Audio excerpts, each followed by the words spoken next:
pajak sebelumnya dikurangi kredit pajak dibagi 12. Jadi kalau misalnya PPh terutang di tahun sebelumnya itu 10 juta, di mana ada kredit pajak 1 juta, atau biar gampang berarti PPh terutangnya 13 juta, terus dikurangi kredit pajak 1 juta, berarti kan ada 12 juta. Nah, 12 juta ini dibagi 12. Berarti angsuran PPh pasal 25 per bulannya itu adalah 1 juta.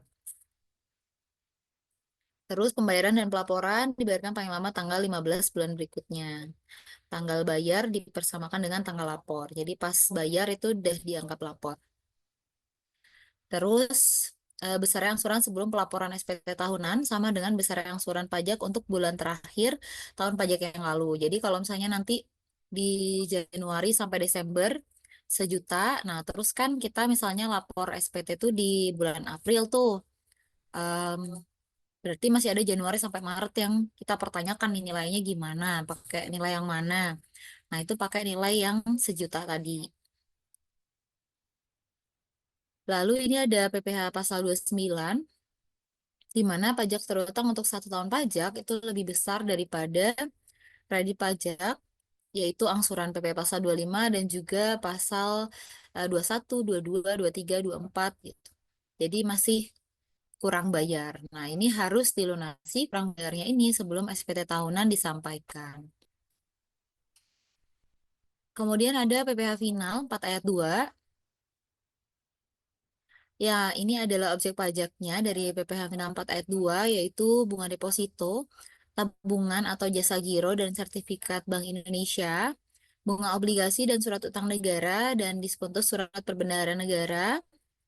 Kemudian ada bunga simpanan koperasi bagi anggota koperasi orang pribadi. Lalu ada, ini tadi yang dikecualikan dari 23 ya, karena masuk di 4 ayat 2. Terus ada hadiah undian. Ada juga penghasilan pengalihan hak atas tanah dan atau bangunan, penghasilan usaha jasa konstruksi, persewaan tanah dan bangunan, dan juga penghasilan dari usaha yang diterima atau diperoleh wajib pajak yang punya peredaran bruto tertentu atau lebih populer dengan wajib pajak PP 23.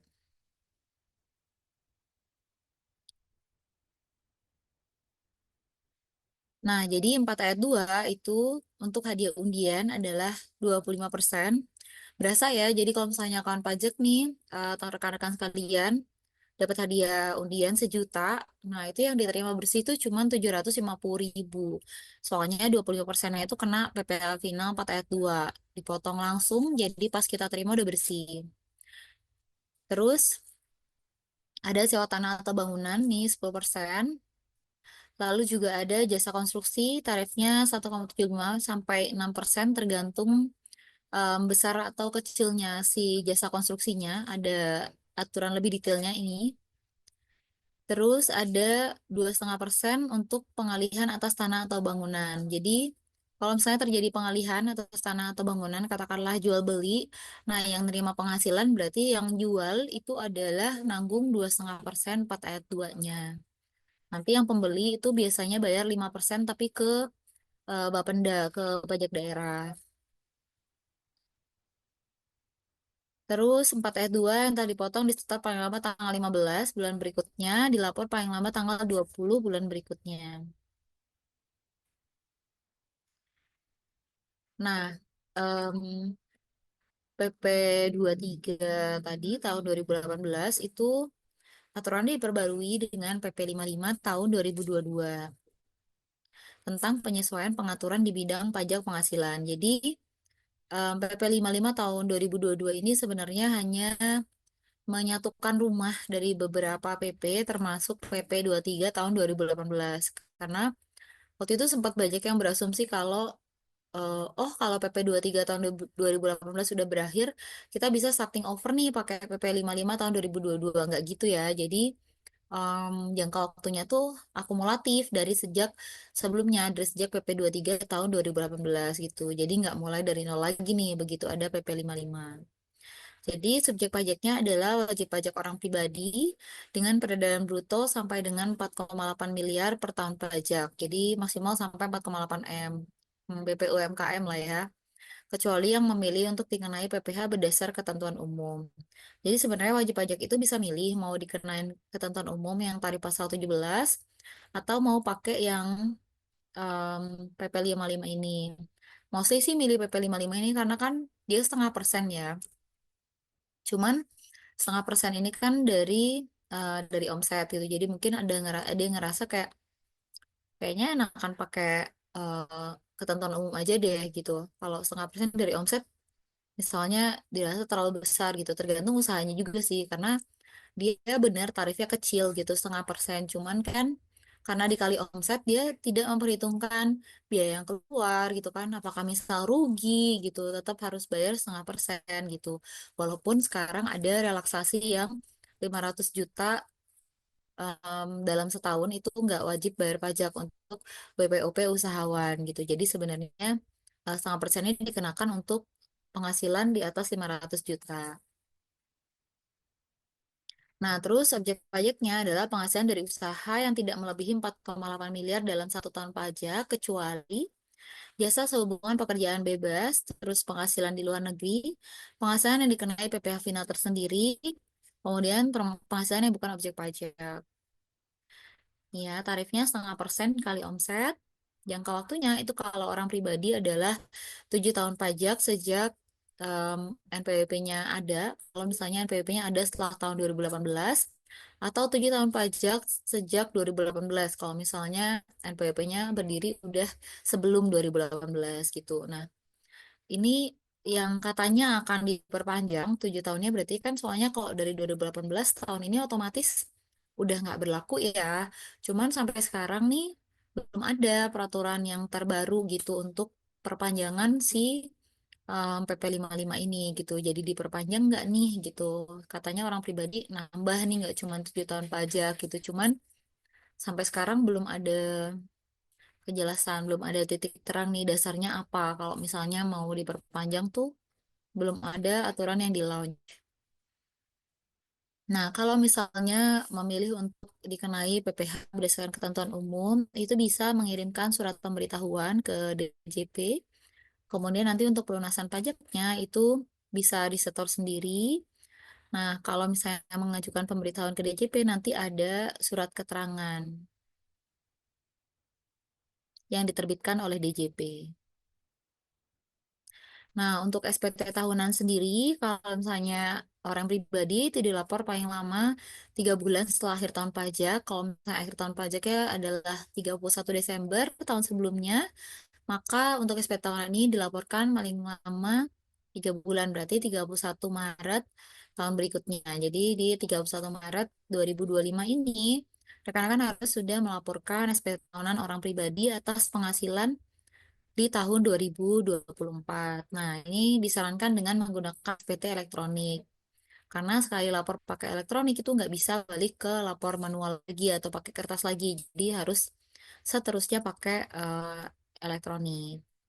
Nah, ini SP tahunan untuk tahun ini lapornya masih di djponline.pajak.go.id. Masih memilih antara e-filing dan e-form kalau untuk orang pribadi. E-filing untuk 1770 S dan SS bagi yang karyawan atau pegawai yang bekerja pada pemberi kerja. Sedangkan kalau yang 1770 itu adalah untuk usahawan. 1770 S atau SS itu didasarkan pada penghasilan bruto selama setahun, apakah lebih dari 60 juta atau tidak. Kalau tidak lebih dari 60 juta, maka menggunakan formulir 1770 SS atau sangat sederhana gitu. Jadi kalau misalnya dulu masih pakai kertas itu formulirnya cuma sehalaman doang, udah mencakup semua hal karena nggak detail-detail ya ngasih isiannya. Sedangkan kalau yang 1770 S itu untuk yang em, penghasilannya di atas 60 juta 1 tahun, terus untuk yang memiliki pemberi kerja lebih dari satu, misalnya dalam 1 tahun beliau resign gitu kan di tengah tahun, kemudian bekerja lagi di pemberi kerja yang baru, nah itu juga pakai S. Atau ada dapat penghasilan yang dikenai PPh final. Nah, itu juga menggunakan 1770 S, khusus untuk karyawan ya. Nah, itu kira-kira materi lanjutannya untuk sesi malam ini. Sudah ada yang raise hand. Boleh silakan Kak Cornelia, unmute.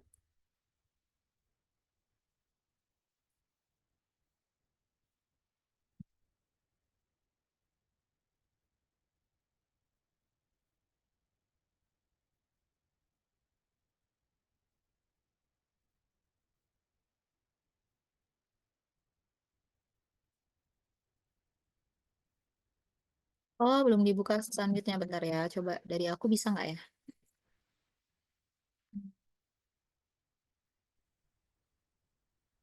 Selamat malam, Bu. Halo Kak, selamat malam. Ya, Bu, saya mohon izin bertanya yang perihal PPh final untuk UMKM. Iya, Ya, ini kan yang untuk 2025 kan belum ada kejelasan apakah diperpanjang yang untuk tarif 0,5% itu kan ya, Bu ya. iya Nah, betul. ini kalau mau menyampaikan ke DJP untuk menggunakan tarif umum, itu yang disampaikan apanya ya Bu Armilia? Maksudnya kita menyampaikan dalam bentuk seperti apa? Itu satu. Nah, nanti kalau misalnya kita sudah menyampaikan dan dapat surat keterangan dari DJP, itu apakah kalau misalnya usahanya ini menggunakan pencatatan, itu pakai yang norma itu ya Bu? Norma, terus kemudian pakai ketentuan PPh pasal 17, begitukah? Iya Itu Bu, betul.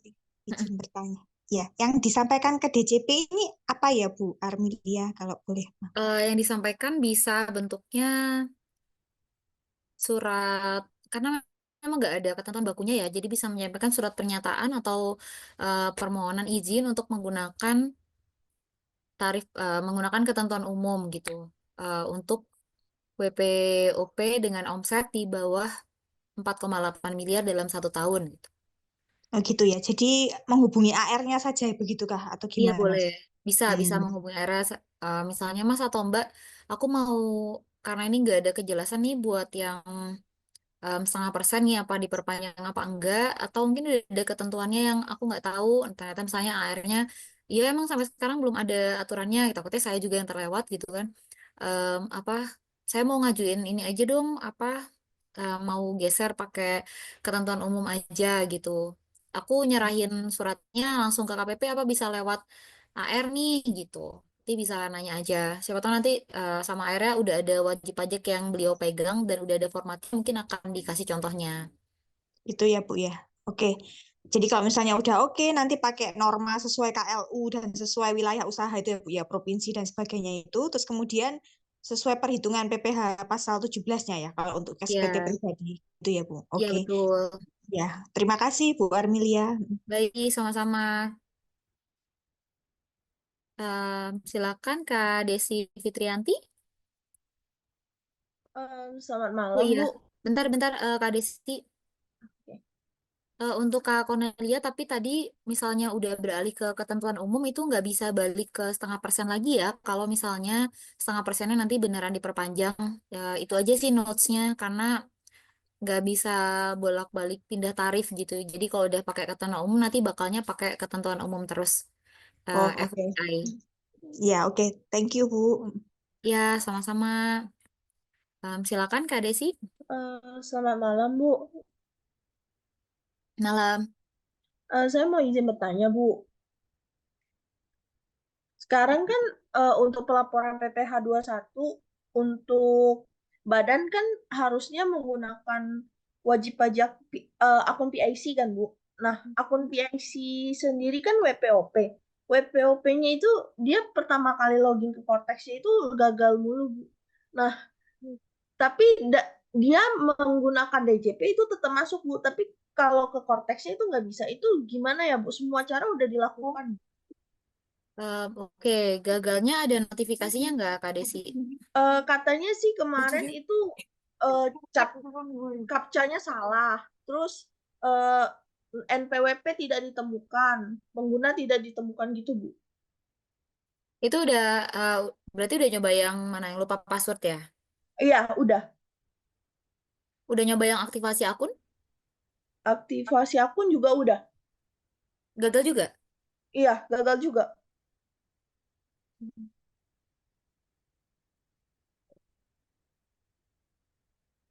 Gagalnya waktu masukin NIK. Iya, semuanya mau NIK, NPWP udah ditambahin 0 di depan sama Bu, gagal terus. Captcha salah, kalau enggak NPWP tidak ditemukan.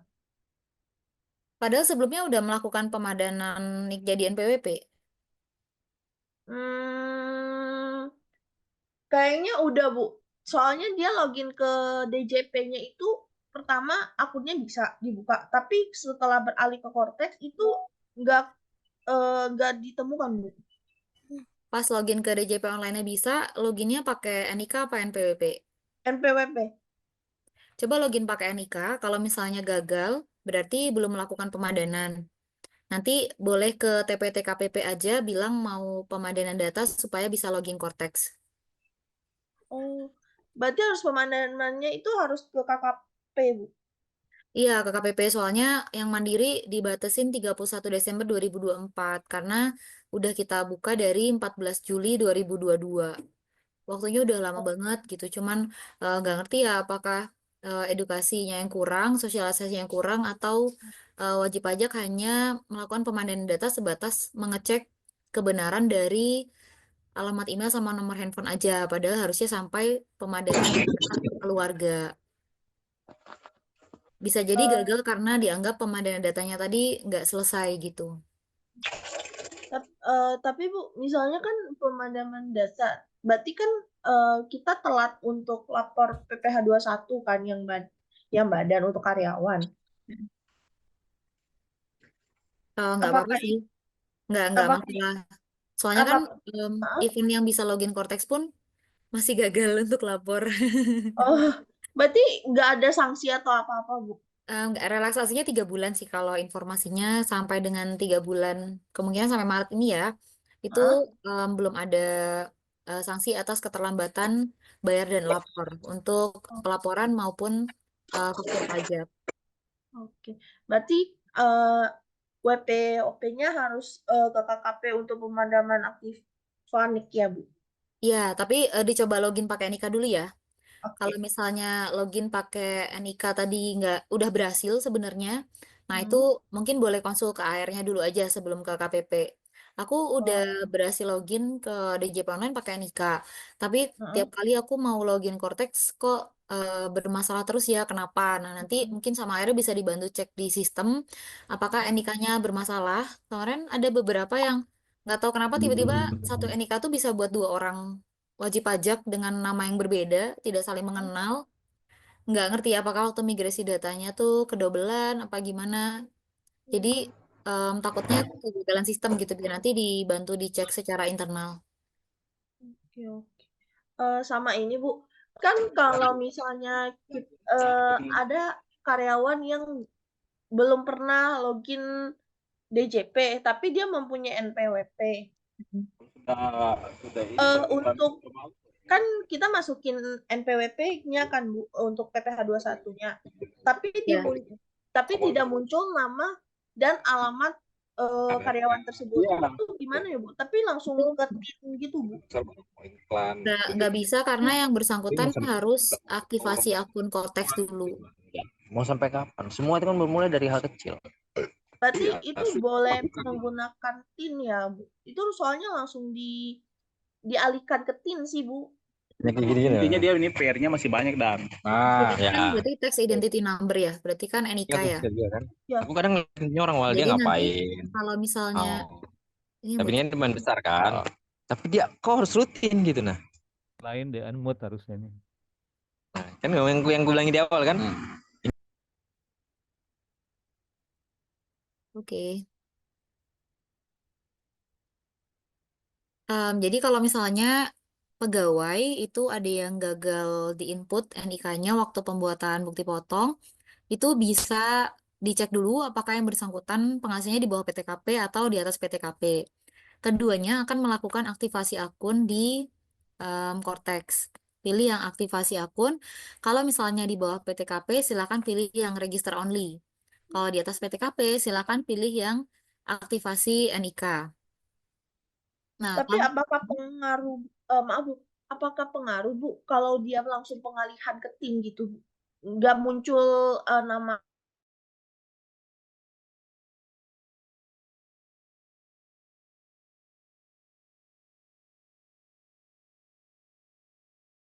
dan alamat karyawan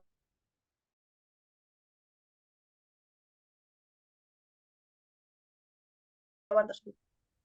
Ya, nanti kalau kalau penting kan bisa menginput data beliau di bukti potong gitu, tapi nggak membuat beliau jadi wajib pajak. Tapi kalau memang di atas PTKP ya pilih yang aktivasi NIK supaya jadi wajib pajak. Jadi ada kewajiban lapor. Oke, oke. Oke, Bu. Oke, terima kasih, Bu. Siap, sama-sama Kak Desi. Silakan Kak Taufik. Ya, Assalamualaikum Ibu. Waalaikumsalam. Bu mau tanya itu kan tadi Ibu pakai menggunakan istilah apa pengusaha pribadi ya atau apa gitu. Iya, Nah, iya. ah, kalau misalnya statusnya seseorang itu adalah pekerja bebas ya istilahnya ya pekerja bebas yang tidak terikat pada pemberi upah berarti ya. Betul ya? Ya, freelance.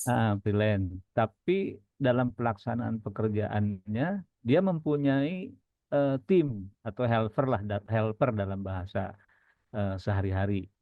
Nah itu eh, apa status dia itu apa tuh sebagai pemberi upah juga atau bagaimana? Nah kemudian eh, apa sekarang ada PT perorangan ya Ya, yang bersangkutan juga di punya PT perorangan.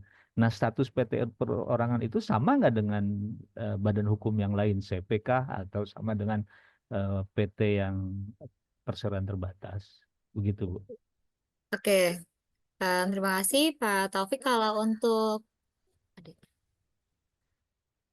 Kalau untuk PT Perorangan itu statusnya dipersamakan dengan badan yang lain. Jadi bukan sebagai orang pribadi tapi sebagai badan karena di situ adalah PT. Cuman memang waktu itu diakomodir untuk PT Perorangan karena ada beberapa ada beberapa tender atau rekanan yang mengharuskan bertransaksi dengan badan misalnya. Nah, cuman karena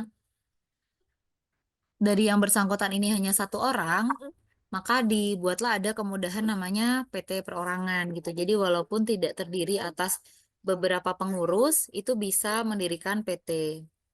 Kemudian kewajibannya of course mengikuti yang badan. Cuman itu tadi konsekuensinya jadinya kewajibannya mengikuti yang badan walaupun didirikan hanya oleh satu orang. Lalu untuk yang freelance punya freelance tadi, berarti yang sebenarnya si freelance ini sebenarnya adalah jatuhnya kayak usahawan yang punya pegawai gitu ya secara tidak langsung gitu kan. Ya, walaupun Nah, helpernya itu eh, tidak kontinu, dibutuhkan, ya, apa dibayar ketika dibutuhkan atau dipekerjakan gitu. ya freelance punya freelance gitu Ya, kan ya. betul, betul punya perusahaan betul. Nah, Ya, ya, terus kalau untuk si freelance-nya sendiri gimana? Maksudnya si agen lepasnya itu tadi bawahannya itu apakah selama 1 bulan penghasilannya di bawah PTKP 4.500.000? tergantung pekerjaannya juga, Oh nggak tergantung mesti ya? ya nggak mesti tergantung pekerjaan karena project kan itu ya eh, Ya, project gitu. oke. Nah, karena di sini statusnya freelance sebenarnya yang bersangkutan itu bisa kalau mau, karena sistem perpajakannya self assessment ya, jadi dikembalikan ke yang bersangkutan lagi nih. Kalau misalnya mau lurus-lurus kondisi ideal, sebenarnya yang bersangkutan akan setor sendiri gitu. Sebentar ya.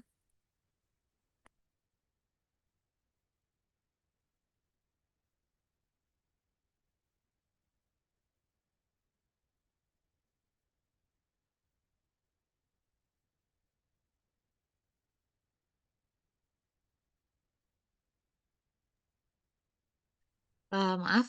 Jadi kalau misalnya mau ngomong yang lurus-lurus kondisi ideal gitu, yang bersangkutan nanti bisa ngeliat clue-nya di daftar norma, itu jasanya apa, bekerja di bidang apa, terus nanti akan ada pengali untuk dasar pengenaan pajaknya. Nah, nanti baru dikali tarif pasal 17. Itu saya nggak apal semua karena yang paling sering itu dokter, yang paling sering em, apa ya, interaksi gitu kan, terus nanya gimana ngitungnya. Kalau dokter tuh kan contohnya dia 50% dikali DPP atau penghasilan brutonya. Nah, nanti misalnya penghasilan brutonya 10 juta, 50% berarti kan 5 juta. Nah, 5 juta itu yang dikali tarif pasal 17, itu 5% gitu. Nanti itulah yang akan disetor sendiri oleh yang bersangkutan ke negara gitu kan. Lapor SPT sekaligus nanti ada status kurang bayar, berarti nanti bikin billing terus bayar gitu. Kalau misalnya dari si bawahannya si freelance itu, kira-kira gitu sih, Pak Taufik. Ya, artinya kalau ini yang saya agak bingung itu karena yang bersangkutan punya PT perorangan juga kan yang tadi Ibu sampaikan Oh, oke. dipersamakan dengan badan yang lain, entah itu jadi Hmm. PP atau entah jadi PT gitu ya, apa persamaannya.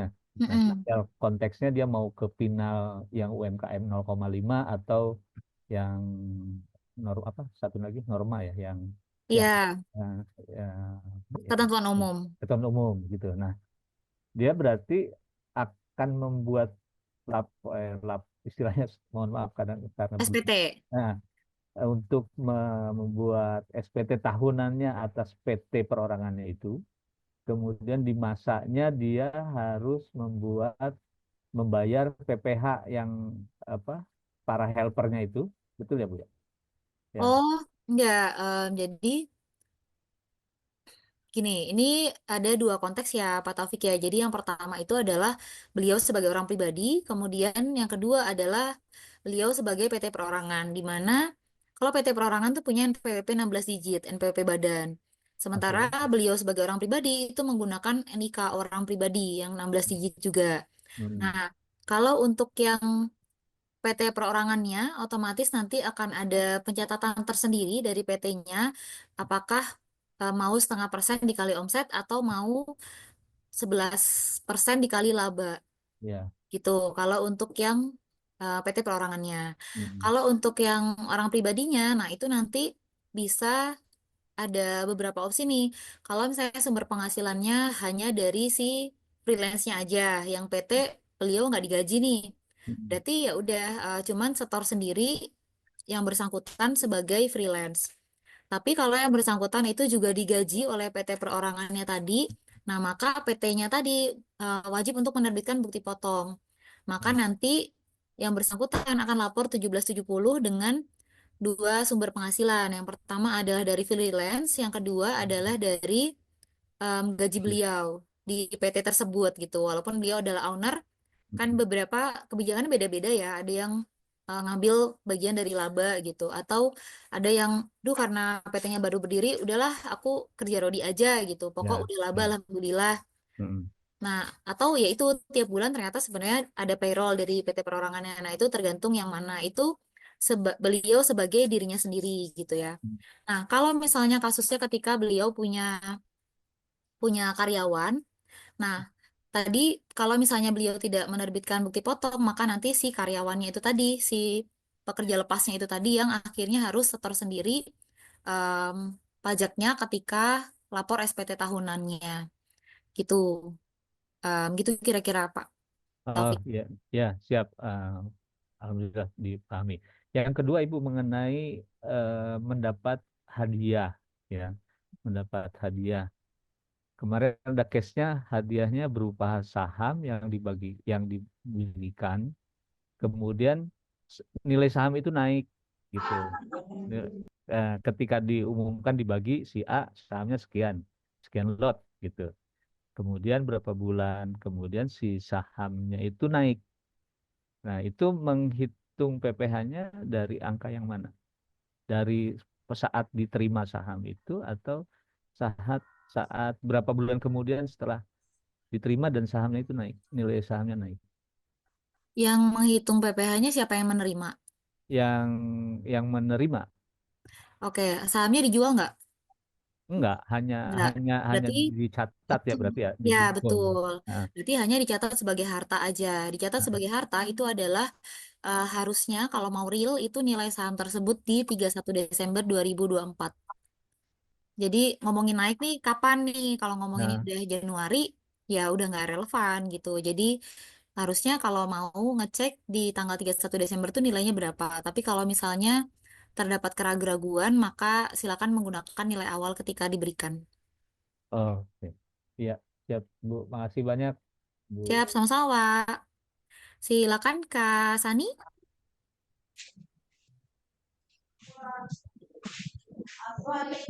Ya, halo. Ya, halo. Ya, kalau misalnya saya udah punya usaha betul, tapi belum dalam bentuk Sebentar, sebentar, baru sebentar. usaha selama Ini ada setahun, yang bocor bentar ya, saya Kak. nggak bayar pajak. Kemudian di Ya tahun ada kedua, back. saya Bentar, bentar, bangun, Kak. saya, saya bentuk PT itu apakah tahun pertama yang nggak bayar pajak itu harus dilaporkan dan dibayar pajaknya? Oke, Kak, boleh diulangin tadi ada mic yang bocor soalnya jadi nggak susah dengerinnya. Gimana? Oke, misalnya saya punya usaha perorangan, untuk 1 tahun pertama saya nggak bayar pajak. Kemudian di tahun kedua saya mau ubah dalam bentuk PT. Apakah yang 1 tahun pertama itu yang saya nggak bayar pajak harus tetap dibayarkan pajaknya dan dilaporkan? Oke, ini ngomonginnya yang 1 tahun pertama nggak bayar pajak nih berarti NPWP orang pribadi. Iya, Tahun kapan? tahun lalu. 2024. Iya, Oke, 2024 berarti sudah ada penghasilan yang diterima sebagai usahawan iya, di bawah 500 juta iya, omset dalam 1 tahun ya. iya. Oke, berarti Kak Sani tinggal lapor SPT tahunan OP aja 1770 di sekarang sebelum 31 Maret. Nanti Hmm, ditulis aja omsetnya berapa, karena kalau di bawah 500 juta kan nggak wajib bayar pajak. Jadi kewajiban Kasani tinggal lapor aja. Nanti lapornya nihil, nggak perlu ada pajak yang dibayar. Yang penting lapor. Karena nanti kalau nggak lapor malah kena sanksi 100.000. Jadi mending lapor aja. Toh alhamdulillahnya ternyata nggak bayar dan itu legal. oke. Satu lagi, kalau untuk badan usaha PT perorangan itu bisa sampai kapan ya menggunakan PPh final 0,5%? Kalau PT itu bisa menggunakan 4 tahun sejak, sebentar, 4 tahun atau 3 tahun ya? 3 tahun Empat, dari kalau PT. empat Bu. CP Empat dengan ya? PT. Ya, Saya PT tuh sama suka CP. ketukar sama CV soalnya dia tuh. Beda ya. Oh Bentar, beda bentar. ya. Iya, PT ini beda sendiri dibanding badan-badan yang lain. Oke.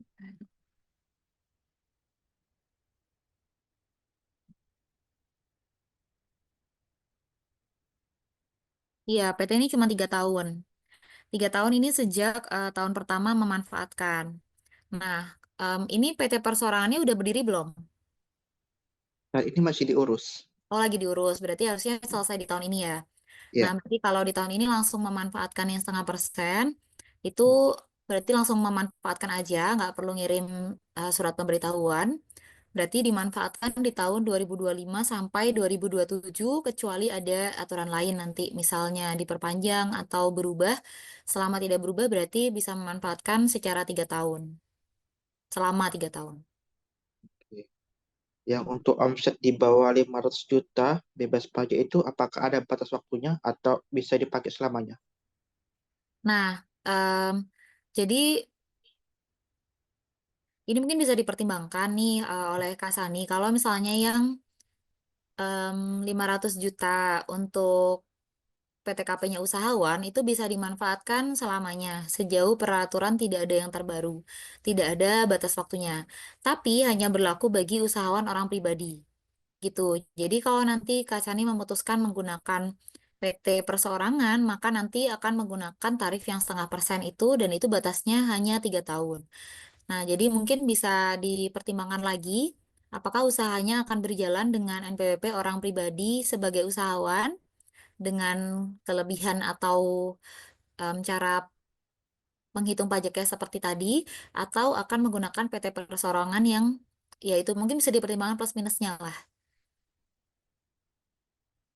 Oke, terima kasih ya. Mm-mm, sama-sama. Silakan Kak Nanda. Malam Bu, mau tanya Bu. Ya, malam Kak. Mau tanya kalau misalnya ada satu perusahaan, nah dia tuh pakai jasa orang, nah tapi si orang ini tuh nggak mau dipotong PPh 23. Dia nggak mau ngasih KTP sama nggak mau ngasih NPWP. Gimana cara kita motongnya? Dan sebenarnya kalau misal akhirnya kita sendiri yang bayar PPh 23-nya, ada perhitungan yang beda nggak sih Bu? nggak ada, nggak ada perhitungan yang beda. Kalau gimana caranya tidak bisa memaksa aku gimana ya? Harusnya itu harusnya diminta tuh sebelum kerjanya jalan kan. Jadi sebelum berjalannya pekerjaan itu udah disyaratkan gitu. Apakah beliau akan menyerahkan NIK atau kalau misalnya tahun kemarin mungkin masih bisa kan ya pakai NPWP. Nah, itu harusnya diminta di depan. Tapi kalau ketika pekerjaan udah jalan, terus datanya baru diminta dan beliau nggak mau ngasih, bingung juga nih mau gimana gitu kan. Kalau mau tetap dipotong PPh tiga terus mau ditanggung perusahaan, cara hitungnya sama aja sih. Oh ya, saya mau tanya lagi, Bu. Kalau misalnya ada perusahaan yang baru dibentuk dan dia masih non PKP, itu tuh kewajiban lapornya apa aja sih, Bu? Kan kalau PPN berarti belum ya, belum bisa lapor PPN ya kalau Belum. non PKP. Iya PPh betul. 21-nya apakah lapor, tetap Oke, lapor walaupun misalnya nihil dan gak ada karyawan? oke. Kalau nggak ada karyawan ya nggak lapor PP satu dong, ngapain? Nggak ada yang dipotong berarti kan. Kalau PPh, kalau badan baru berdiri, yang pasti lapor SPT tahunan badan ya, of course, setahun sekali gitu kan. Terus kalau untuk bulanan yang mana normally adalah PPh satu sama PPN, kalau bukan PKP ya otomatis nggak lapor PPN. Kalau nggak ada pegawai ya nggak lapor PPh satu.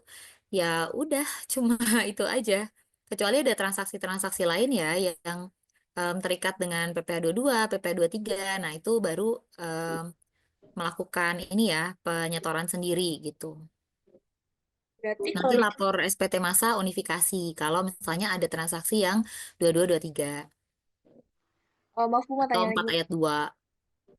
Berarti PPh satu di Cortex tuh udah nggak dilapor ya, Bu, walaupun dia nggak ada karyawannya. Karena kan soalnya kalau di DJP tuh kan tetap lapor ya, walaupun nggak ada karyawannya. Lapor nihil dari kemarin. Iya, eh, soalnya infonya sih tetap suruh lapor gitu. Karena itu lebih karena ketika bentuknya badan, agak nggak mungkin ya kalau nggak punya karyawan. Even misalnya kayak tadi badan namanya PT Perseorangan. Karyawannya ya satu, yang si ownernya itu gitu. That's why kenapa logiknya kalau badan tuh diminta untuk tetap lapor PPh satu gitu. Paling nggak ada satu orang yang running semuanya gitu kan. Jadi that's why kenapa secara logis tetap lapor PPh satu. Nah, kalau misalnya si ownernya tadi nggak dipotong nih, nggak digaji sama sama perusahaan, nah itu mungkin bisa mulai dipikirkan untuk digaji supaya ada perhitungan PP 21-nya. Nah, tapi kalau untuk kalau tetap ternyata emang nggak dipotong berarti hipotesis ini lapor nihil aja kali ya PP 21-nya. Berarti nggak usah dilapor ya, Bu ya. Soalnya gini, case-nya itu adalah si owner itu tuh punya CV. Nah, CV-nya terus beberapa tahun kemudian tuh bikin PT. Nah, si CV-nya itu mau di offin gitu loh, Bu, mau ditidurin. Udah nggak ada transaksi apa-apa. Jadi si ownernya tuh udah pindah ke PT. Jadi kan CV itu kan nggak bisa tiba-tiba, katanya sih nggak bisa tiba-tiba nggak ada transaksi sama sekali gitu kan, Bu, selama beberapa tahun gitu kan sebelum akhirnya ditutup NPWP-nya. Jadi kan PPh 21-nya tuh di nihil nihil nihil nihil terus gitu sampai akhirnya nanti si transaksinya selesai gitu. Berarti kalau di Cortex udah nggak usah lapor ya, Bu ya, PPh 21-nya. Em, Berarti untuk ini pertanyaan untuk PT-nya kan ya? Untuk CV-nya, si CV-nya kan berarti udah nggak Oh, ada penggajian. Heeh. hmm. Karena kan udah nggak ada transaksi. Tapi apakah kita bisa tiba-tiba selesai semua pajak atau gimana, Bu? Kalau menurut aku sih sebaiknya tetap dilapor nihil aja sampai dengan CV-nya ini tadi mau dihapuskan atau di NE-kan. Kalau misalnya memang dirasa tidak mungkin berdiri lagi, silakan pilih untuk pengajuan penghapusan. Nah, nanti kalau yang misalnya ada kemungkinan berdiri lagi, silakan dimati surikan gitu kan, dibekukan menjadi NE. Tapi selama proses itu tadi belum belum dilakukan, berarti nggak apa-apa dilanjut untuk tetap lapor masa 21, PPh, sama SPT tahunannya. Walaupun akhirnya laporan nihil semua. Ya, siap, makasih, Bu. Siap, makasih Kak. Silakan Kak Linda.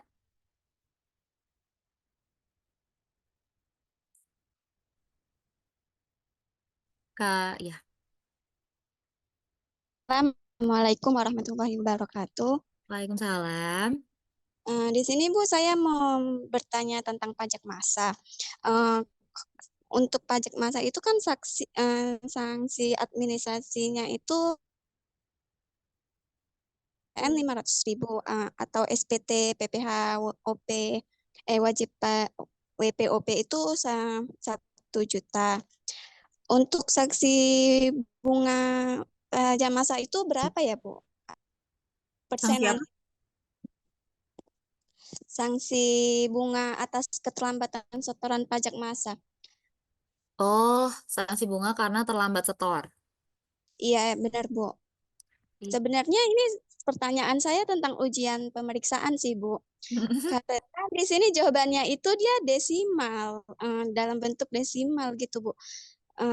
Dan yang saya cari, saya nggak nemu jawabannya gitu, Bu.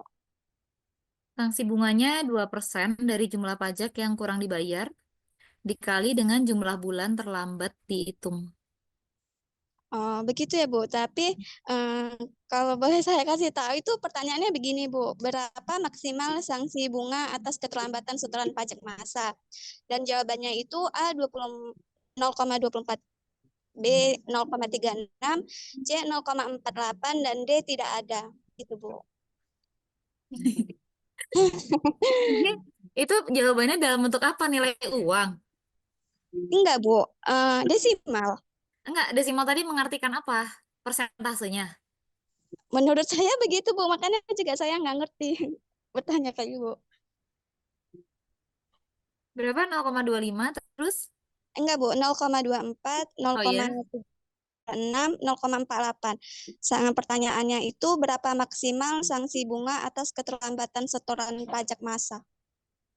Nggak ada soal awalannya. Nggak ada, Bu. Misalnya Cuman itu aja. PTA harusnya membayar sekian, namun tidak disetor hingga bulan sekian, nggak ada. Nggak ada, Bu. Hanya cuman bertanya berapa maksimal sanksi bunga atas keterlambatan setoran pajak massa gitu.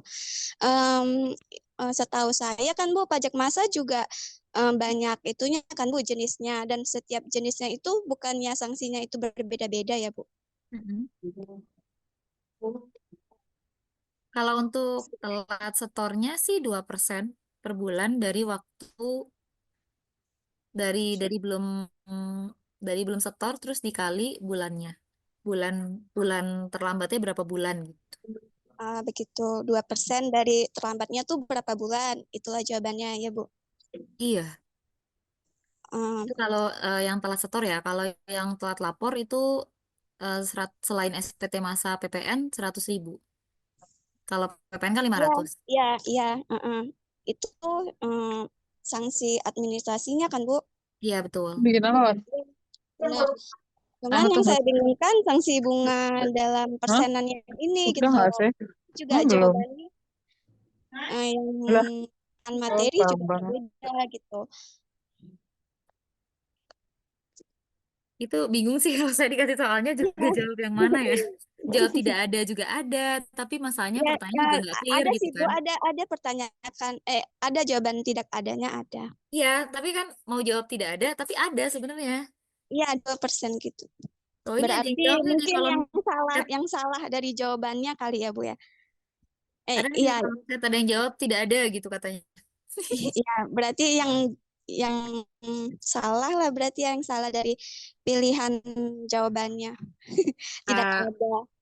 sebenarnya mungkin jawabannya tidak ada. Itu lebih karena di Iya, ya. setiap ada karena sebenarnya untuk bayar setiap sanksi di DJP itu kan nunggu dikirimin surat cinta dulu ya. Nah, bisa jadi jawabannya tidak ada. Itu karena di situ nggak dikasih tahu kan wajib pajaknya udah dikasih surat cinta apa belum. Begitu ya, Nah, Bu. sama nggak dikasih surat cinta tuh kita nggak punya dasar buat bayar, Kak. Iya, ya. Dan kita tahu ya, misalnya nilainya tadi berapa gitu. Kayak aku tahun 2023 nggak lapor SP tahunan gitu. Terus aku pengen gitu sukarela bayar 100.000 karena aku nggak lapor gitu. Nah, itu nggak bisa juga kalau misalnya nggak ada surat cinta yang kita terima gitu. Oh, begitu ya, Bu. Eh, Satu lagi, Bu, Katakanlah izin begitu. ya. Ya, satu lagi Bu izin. Ini mengenai denda OWP itu ditolak pengajuan keberatannya begitu Bu. Jadi berapa Bu denda bagi wajib pajak yang ditolak pengajuan keberatannya? 1% Ini aku ya Bu? udah mikir lagi.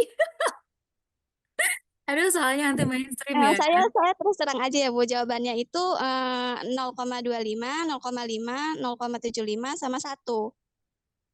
Apa tadi soalnya? Berapa denda bagi wajib pajak yang ditolak pengajuan keberatannya? 1 ya Bu?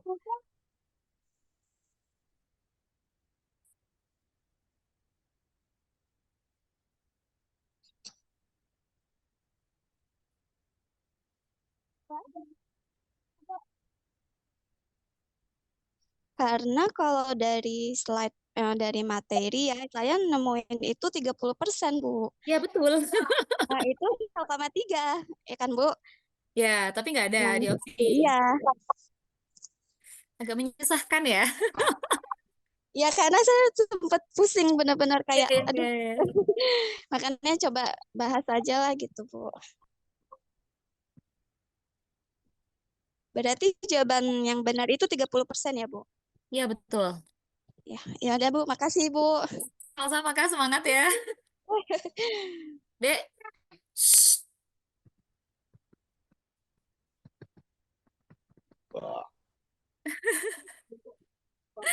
Oke, tadi Kananda udah ya? Kak Linda berarti ya? Tadi Kak Linda udah apa? Ini urutannya yang udah boleh diturunin raise hand-nya. Kak Ravena berarti sekarang. Silakan di unmute Kak. Malam, Bu. Malam. Ya, terdengar ya, Bu, suara saya. Aman. Iya, saya mau nanya perihal ini sih, Bu. Batas pelaporan dan pembayaran PPh unifikasi. Sesuai dengan peraturan yang sekarang itu kan kalau tidak salah tuh terakhir bayar itu kan tanggal 15. Mm-mm. Benar nggak sih, Bu? Iya, betul, betul. Terus terakhir lapornya itu tanggal 20. Atau Iya. atau dibarengin ya mereka berdua? Nah, ini tuh sebenarnya agak rancu sih kalau di Cortex kan. Soalnya kan kalau di Cortex tuh untuk pembayaran yang terkait dengan SPT, itu kita harus ngedraft SPT-nya dulu kan. Mm-mm. Nah, berarti kalau misalnya kita bayar maksimal tanggal 15, ya otomatis SPT-nya batas lapornya di tanggal 15 juga kan. Iya. Tapi saya udah buka Cortex gak bisa-bisa, Bu. Saya udah hampir nyerah, Bu. Semua orang hampir menyerah, bukan hanya Anda. Kami juga. Terus kalau misalnya nggak bisa nih kita lapor dan bayar sampai tanggal 15, itu ada sanksi nggak sih, Bu? Padahal kan sebenarnya bukan salah kita ya. Maksudnya Iya, iya. Nggak ada. Nggak nggak ada ada sanksi sanksi sampai ya? 3 bulan, katanya. Sampai 3 bulan. Itu Mm-mm. tertulis dalam peraturan apa, Bu? Nah, itu. Sampai sekarang, seperti dengan UMKM 0,5% yang katanya mau diperpanjang, tidak ada aturan yang turun. Jadi, kalau misalnya mau laporan ke atasan, itu em, dasarnya apa? Silakan buka laman Instagram @dijenpajakri. Mm-mm. Nanti ada postingan yang kami mohon maaf. Ada, ada logonya Cortex, ada simbol minta maaf gini. Nah, itu di swipe-swipe ke samping. Itu Mm-mm. ada di situ di state kalau em, tidak ada sanksi atas terlambat lapor atau terlambat pembuatan faktur pajak. Oh gitu. Sama ini Bu, saya kan kemarin baru scroll-scroll di berita-berita soal accounting gitu ya. Ada peraturan baru mengenai faktur pajak yang udah nggak pakai DPP 11/12. Jadi kayak kita-kita yang udah terlanjur pakai faktur kode 04 yang DPP nilai lain itu disuruh buat faktur Kebetulan. pengganti itu kayak gimana ya, Bu? Saya udah hampir modar ngerjainnya, Bu. Disuruh apa? Disuruh disuruh Kebetulan. DPP-nya kan sebelumnya kan kita pakai faktur 04 itu kan Iya. DPP-nya 11/12 dikali 12%. Mm-mm. Nah, terus habis itu kemarin saya ngeliat PMK yang terbaru, saya lupa juga. MK 11. Iya, pokoknya PMK terbaru. Pokoknya kita yang udah terlanjur bikin faktur pajak 04 itu disuruh dibikin faktur pajak pengganti, tapi saya nggak paham maksudnya tuh apa DPP-nya kembali lagi ke awal kali 11% apa gimana sih Bu? Saya bingung. Bentar ya. Aku kemarin baca PMK 11 nih yang buat pedagang emas doang. Bentar ya, kalau yang buat ini berarti transaksi biasa ya? Iya Bu, transaksi jual barang biasa sih. Saya kan masuknya ke 04. Iya. Sebelumnya tuh saya tahunya tuh ada faktur yang 05 doang yang diganti. Terus saya ngerasa, oh ya udah aman deh. Iya, Terus iya, iya. semalam faktur 04 disuruh bikin faktur pajak pengganti, saya juga lumayan shock sih Bu. Astaga, sebentar ya. Aduh. Di atas di lemari gue paling bawah itu ada kertas HPS dulu ambil apa ya?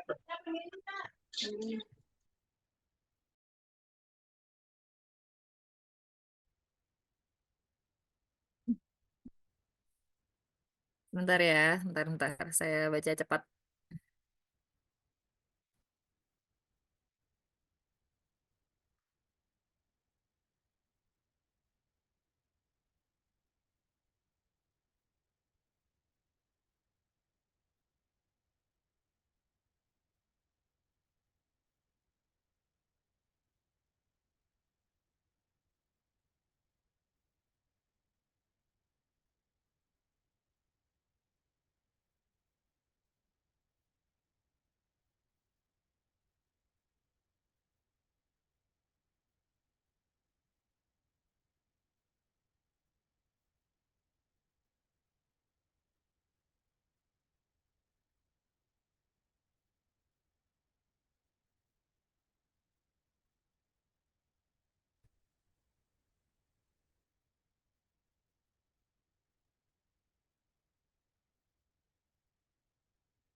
Nggak ada kok di PMK 11 yang transaksi biasa.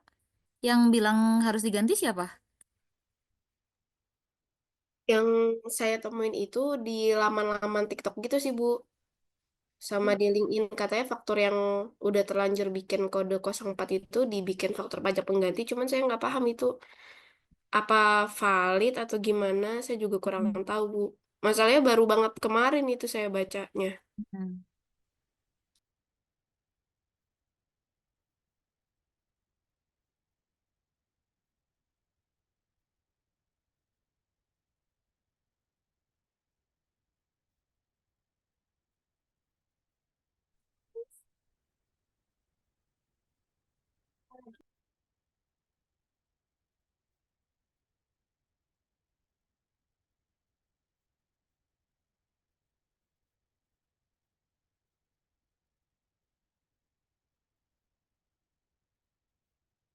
Enggak kok, nggak ada apa-apa kok. Aman ya Bu berarti ya Bu ya. Iya, aman. Dia berlakunya tuh case-case khusus kayak pemakaian sendiri, terus penyerahan dari pusat ke cabang, terus ya case-case khusus gitu loh. Nggak ada yang ini kok yang normal-normal. Oh, oke oke Bu kalau gitu. Makasih ya Bu.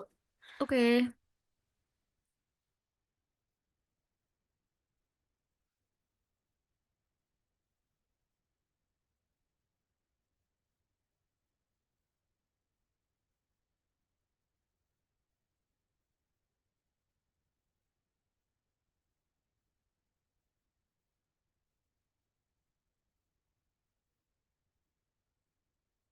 Oke, silakan dari Kak Tony.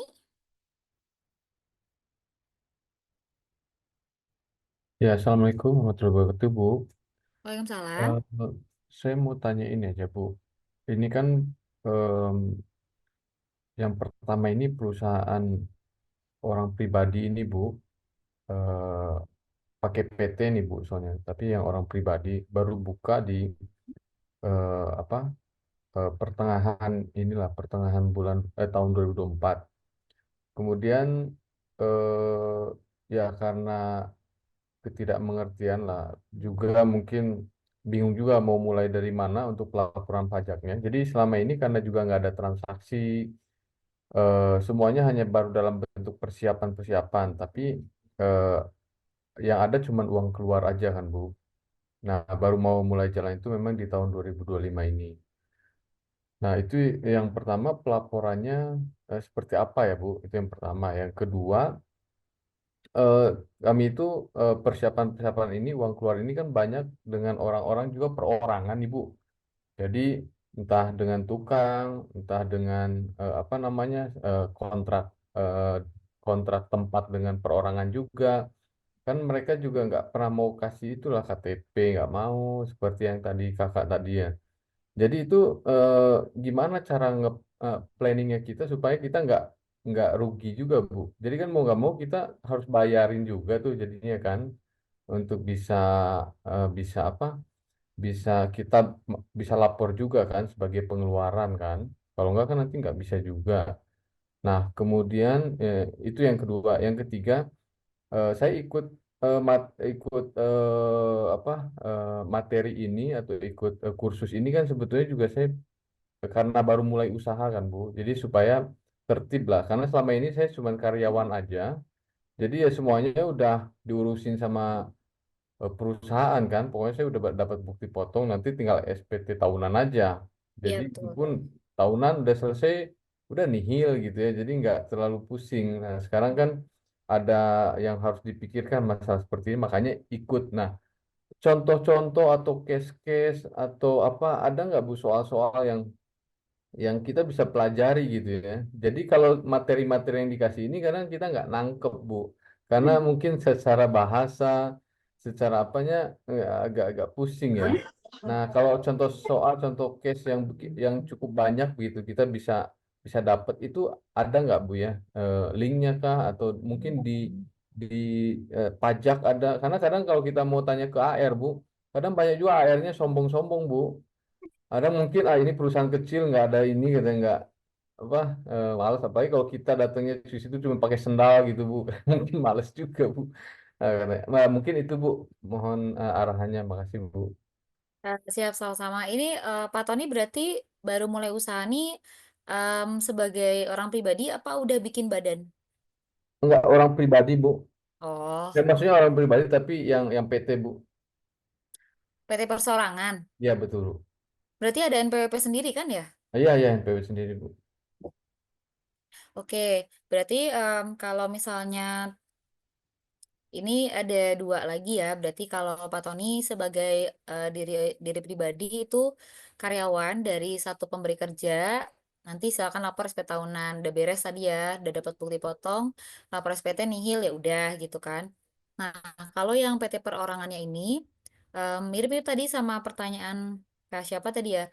Kalau baru pertama jalan di tengah tahun kemarin, belum ada belum ada transaksi yang berarti, maka silakan lapor SPT tahunan badan maksimal di April tahun ini. Nanti lapornya kalau memang belum jalan, belum ada uang masuk ya, silakan lapor nihil aja. Cuman kalau badan ya nggak bisa ya sekadar lapor gitu doang nihil gitu kan. Paling nggak ada penyatatan sederhana gitu atau pembuatan laporan keuangan sederhana karena bentuknya walaupun PT perseorangan tapi tetap dianggap PT, tetap dianggap badan, maka paling tidak ada dalam tanda kutip perhitungan laba ruginya gitu. Walaupun misalnya udah jelas rugi lah orang nggak ada pemasukan kok, duit keluar terus ya, tapi kan kita tetap butuh nulis gitu angkanya gitu kan berapa. Nah, itu jadi langkah-langkahnya ya satu otomatis bikin pencatatan nih, pencatatan sederhana transaksi apa aja yang terjadi. Yang kedua nanti bikin laporan keuangan. Nah, laporan keuangan itu nanti yang akan dipakai untuk jadi dasar buat lapor SPT tahunan badan. Itu yang pertama. Kalau untuk yang masa-masa, selama belum jadi PKP, maka tidak ada transaksi PPN, tidak ada lapor SPT masa PPN, tidak ada pembuatan faktur pajak. Masa ini dalam arti pelaporan bulanan ya, Pak. Nah, kalau kalau PT-nya perseorangan, nah itu tadi bisa di didefinisikan apakah si owner tadi Bapak sendiri ini menjadi karyawan dari PT perseorangannya, apakah setiap bulan digaji atau tidak. Nah, itu nanti silahkan lapor SPT masa PPh satu. Kalau lapor masa PPh satu itu kalau misalnya nanti ada gaji yang diberikan kepada Pak Tony, maka nanti yang disetor adalah PPh yang dipotong atas Pak Tony sendiri. Kalau misalnya ada gaji rutin tiap bulan. Tapi kalau nggak ada gaji rutin tiap bulan, silakan lapor SPT Masa PPh satu nihil. Karena itu tadi kalau misalnya badan, logikanya adalah punya karyawan walau minimal satu si ownernya sendiri. Jadi paling tidak harusnya ada transaksi SPT Masa PPh satu. Sudah sih Pak, kalau kewajiban perpajakan normal sih itu aja ya. Kecuali nanti berjalannya di tahun ini itu bakal ada transaksi-transaksi lain gitu kan. Em, Misalnya PPh 22, 23, 4 ayat 2. Nah, itu nanti case lain gitu. Nanti bisa kalau misalnya ada transaksi-transaksi tersebut, nanti akan lapor namanya SPT Masa Unifikasi gitu. Jadi em, yang sudah di dipotong si PPh 2223-nya 4 ayat 2 itu nanti akan ketarik datanya ke SPT Masa Unifikasi. Jadi nanti dilaporinnya satu kali di SPT Masanya gitu. Berarti Itu yang tadi, kira-kira Pak. maaf Bu, nyambungnya. Berarti tadi yang saya apa namanya ada sewa orang gitu Bu. Habis itu saya sewa tempat. Jadi Oh saya iya. nanti lapornya gimana tuh Bu? Terus supaya saya nggak kena double gitu Bu ya. Harusnya saya misalkan 10 juta nih saya sewa mereka gitu ya. Saya sewa tempat. Apakah saya harusnya transaksi sama dianya 9 juta aja? Nanti kan saya bayarin istilahnya bayarin dia gitu untuk pajaknya karena kan dia pasti nggak ngeh yang gitu-gitu ya.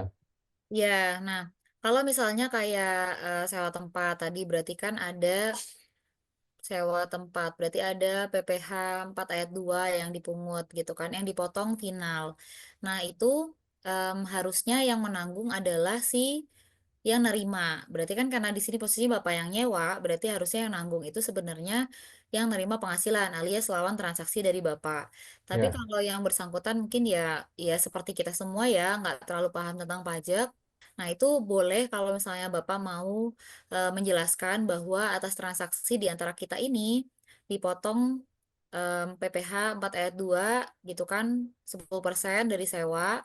Nah, itu nanti makanya aku bayar kamu jadinya nggak sesuai sama nilai yang kita sepakati di awal. Misalnya disepakati di awal 10 juta gitu. Nah, berarti aku bayarnya ke kamu cuma 9 juta ya, soalnya sejutanya aku setor ke negara gitu. Nah, mungkin akan nanti terjadi perdebatan-perdebatan ya Pak, gitu kan negosiasi sama si lawan transaksinya. Kalau berkenan berarti aman. Berarti silakan Bapak setorkan. Cuman kalau udah di Cortex sih agak susah karena harusnya dia disetorkan dengan NPWP atau NIK sih penerima penghasilan gitu loh. Nggak bisa lagi disetorkan oleh lawan transaksi gitu. Kalau sebelumnya pas belum ada Cortex tuh masih bisa soalnya. Dalam tanda kutip kayak dibantu setor. Nah, inilah nanti yang akan menjadi tantangan tersendiri gitu kan. Sama kayak kalau tadi Bapak em, meng-hire orang gitu kan. Mem- membayar memotong PPh satu dari para pegawai gitu kan. Nah, itu akan lebih baik kalau disepakati di depan bahwa aku bayar kamu kalau kamu ngasih data kamu ke aku gitu, minimal NIK atau NPWP gitu. Kalau kamu nggak ngasih data NIK atau NPWP, aku nggak bisa bayar kamu. Aku cari orang lain atau gimana itu em, tergantung dari perusahaan Bapak juga gitu. Kadang kan juga namanya kerjasama ya, selain susah cari orang yang memenuhi spesifikasi, itu apakah bakal cocok apa enggak gitu kalau bukan sama mereka. Nah gitu. Jadi sebenarnya niat Bapak untuk melakukan kegiatan perpajakan dengan benar dan lurus sangat kami apresiasi. Tapi em, beberapa tidak berjalan begitu lancar di lapangan karena ya sebenarnya tantangannya kami juga paham gitu. Bu, kalau kayak tadi saya sewa berarti baik bisa tetap bisa misalnya nggak NPWP dia nggak mau jadi kan kayak Cortex nanti nggak bisa sulit lah ya itu apakah tetap bisa dimasukin sebagai biaya nanti Bu Tetap bisa sebagai dimasukkan beban ya sebagai biaya, tapi dimasukkan sebagai biaya ya senilai real yang Bapak keluarkan. Kalau misalnya yang Bapak meskipun bayar yang ke yang biayanya. lawan kita nggak bayar pajak gitu nggak ada masalah Bu ya itu urusan dia lah gitu Bu Ya, ya. betul. Oh, oke oke ya nanti terus satu lagi Bu tadi yang case-case begitu ada nggak Bu? Soal-soal, apalagi kan nanti mau ujian juga tuh Bu. Mungkin Yang bisa kita menghubungi admin kalau itu, kalau saya jelas nggak punya Bang soal. Oke deh Bu, makasih Bu. Siap, sama-sama. Maaf ya Pak. Silakan Kak Nesya, nih Raisen terakhir nih. Nanti habis itu kita move ke kolom chat ya. Ini Ya. rame nih kayaknya tadi ngebahas ujian ya 99 plus ini. Nggak ngebahas pertanyaan nih kayaknya nih. Silakan Kak Nesya. Ya, baik. Selamat malam, Bu. Kedengaran Malam. suara saya? Ya, terdengar? Bu, saya mau nanya. Ini kan saya dapat dari perusahaan saya bukti potong PPh pasal 21. Nah, saya tuh kan harus lapor ya. Sebelumnya kan, ini kan perusahaan saya kan sebelumnya saya kerja di tempat lain belum pernah dapat ya. Nah, saya udah kerja di sini udah hampir 2 tahun. Nah, yang pertama saya belum lapor. Nah, yang sekarang saya mau nanya kalau misalnya saya yang sebelumnya dapat itu saya nggak lapor, terus yang ini saya dapat lagi. Itu saya lapor, saya kira-kira kena denda gak ya, Bu? Terus cara lapornya itu emang harus datang langsung atau bisa lewat online? Oke, ini first timer nih ya. Biasanya awal-awal kerja nih memang agak bingung. Jadi kalau Kanesha bekerja pada pemberi kerja, maka kewajibannya adalah lapor SPT tahunan setiap tahun. Perkara di tahun itu Kanesha dapat penghasilan apa enggak, tetap wajib lapor. Kalau misalnya nggak ada penghasilan, berarti lapor nihil. Nah, pertanyaan saya, Kanesha udah punya NPWP dari tahun kapan? Udah main ini kayaknya 3 tahun deh. Berarti 2023 ya. Iya. Nah, 2021. nggak 3 tahun dong, ini udah 2025 loh. Iya.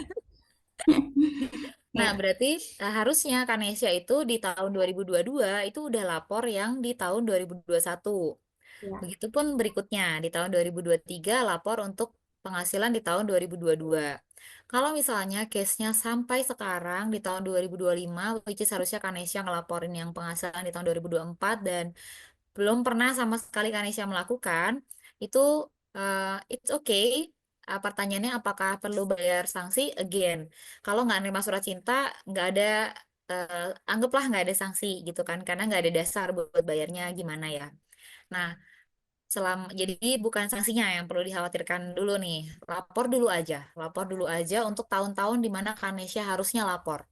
Jadi mundur ke belakang karena bahkan pajak ini bisa ditarik 5 tahun ke belakang kewajibannya. Jadi silakan lapor sejak tahun 2021. Kalau misalnya memang saat itu belum kerja, masih nyari kerja, cuman udah bikin NPWP karena itu sebagai persyaratan dari beberapa perusahaan untuk melamar kerja. Nah, silakan lapor nihil aja. Pokoknya lapor. Cara lapornya adalah login di laman djponline.pajak.go.id. Nanti ada, kalau untuk pertama kali di bawah, bukan laman login ya, bukan nama, bukan NPWP terus password, tapi geser lagi ke bawah, itu ada pilih registrasi di sini. Belum pernah daftar, registrasi di sini. Nah, itu diklik. Nanti Kanesha akan butuh Evin. Nah, Evin ini Kanesha bisa minta ke KPP terdekat atau mengontak Krim Pajak 1500200. Nah, nanti bilang mau minta Evin atas NPWP-nya Kanesha. Nah, Evinnya itu nanti akan digunakan untuk login di laman djponline.pajak.go.id pertama kali. Sekaligus nanti Kanesha akan membuat passwordnya juga. Nah, nanti pas registrasi pertama kali itu Kanesha masukin NPWP, terus Evinnya, terus alamat email sama nomor handphone. Terus nanti akan ada link yang dikirimkan ke alamat email. Nah, itu bisa Kanesha klik untuk bikin password. Nanti kalau udah berhasil bikin password, silakan login di laman djponline.pajak.go.id, masukkan NPWP dan juga password yang udah dibuat, masukin CAPTCHA, terus pilih login. Setelah itu Kanesha bisa pilih lapor, terus ada menu-menu dia, ada menu-menu profil, bayar, lapor gitu. Nah, itu silakan pilih lapor. Nah, nanti karena Kanesha adalah karyawan, silakan pilih e-filing. Karena kalau yang e-form itu untuk yang usahawan. Silakan pilih e-filing, nanti akan ada beberapa pertanyaan yang ngebantuin Kanesha. Apakah Anda adalah usahawan? Jawab tidak. Apakah Anda em, melakukan kewajiban perpajakan terpisah dengan suami? Jawab tidak, misalnya karena belum nikah. Terus nanti pertanyaan terakhir adalah apakah penghasilan bruto dalam 1 tahun di atas 60 juta? Nah, itu silakan disesuaikan dengan bukti potong yang Kanesha terima. Nanti akan diarahkan kepada formulir yang sesuai dengan penghasilan bruto setahun dari Kanesha. Itu nanti udah dilanjut aja tahapan-tahapannya, prosesnya. Kalau karyawan enak tinggal mindahin dari bukti potong aja angka-angkanya. Jadi silakan dilanjut untuk proses pelaporannya. Gitu kira-kira Kanesha, semoga ada bayangan. Bu, tapi saya pas dapat MPWP-nya itu kan via DJP online juga. Cuma saya nggak tahu MPIN-nya tuh apa. F ini minta soalnya, minta ke KPP. Oh, Minta karena lagi itu ke saya KPP. udah punya user sama apa namanya password, cuma saya nggak punya MPIN. Terus sama Oh, kan, hmm, tapi kalau passwordnya ingat nggak perlu Evin, Kak. Langsung oh, login aja. Jadi Evin itu dipakai cuman 2 kali. Yang pertama untuk pertama kali login, yang kedua untuk kalau lupa password. oh gitu. Sama ini Bu, apa namanya? Yang tadi kan kata Ibu, yang tahun-tahun sebelumnya misalnya saya belum kerja. Bukannya belum kerja sih Bu, jadi yang perusahaan lama saya nggak pernah ngasih bukti potong pajak. Itu gimana? Berarti pakai yang ada aja, yang tahun ini.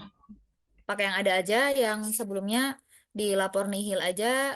Yang penting udah udah lapor dulu gitu. Kalau sebenarnya sih, kalau nggak dapat bukti potong dari perusahaan harusnya minta. Tapi karena ini udah waktunya terlalu jauh juga, sebenarnya kalau sebagai yang lurus-lurus ya, saya akan menyarankan Nesya untuk menghitung sendiri. Tapi kan repot ya, jadi ya udah gitu dulu aja. Ah ya udah, kasih ya Bu. Siap, sama-sama. Oke, silakan Kak Timotius. Selamat malam, Bu. Malam, Pak. Mau nanya, Bu, saya kan baru dapat bukti potong, Bu ya. Mm-mm. Nah, sementara kan saya masih belum pernah daftar di DJP online.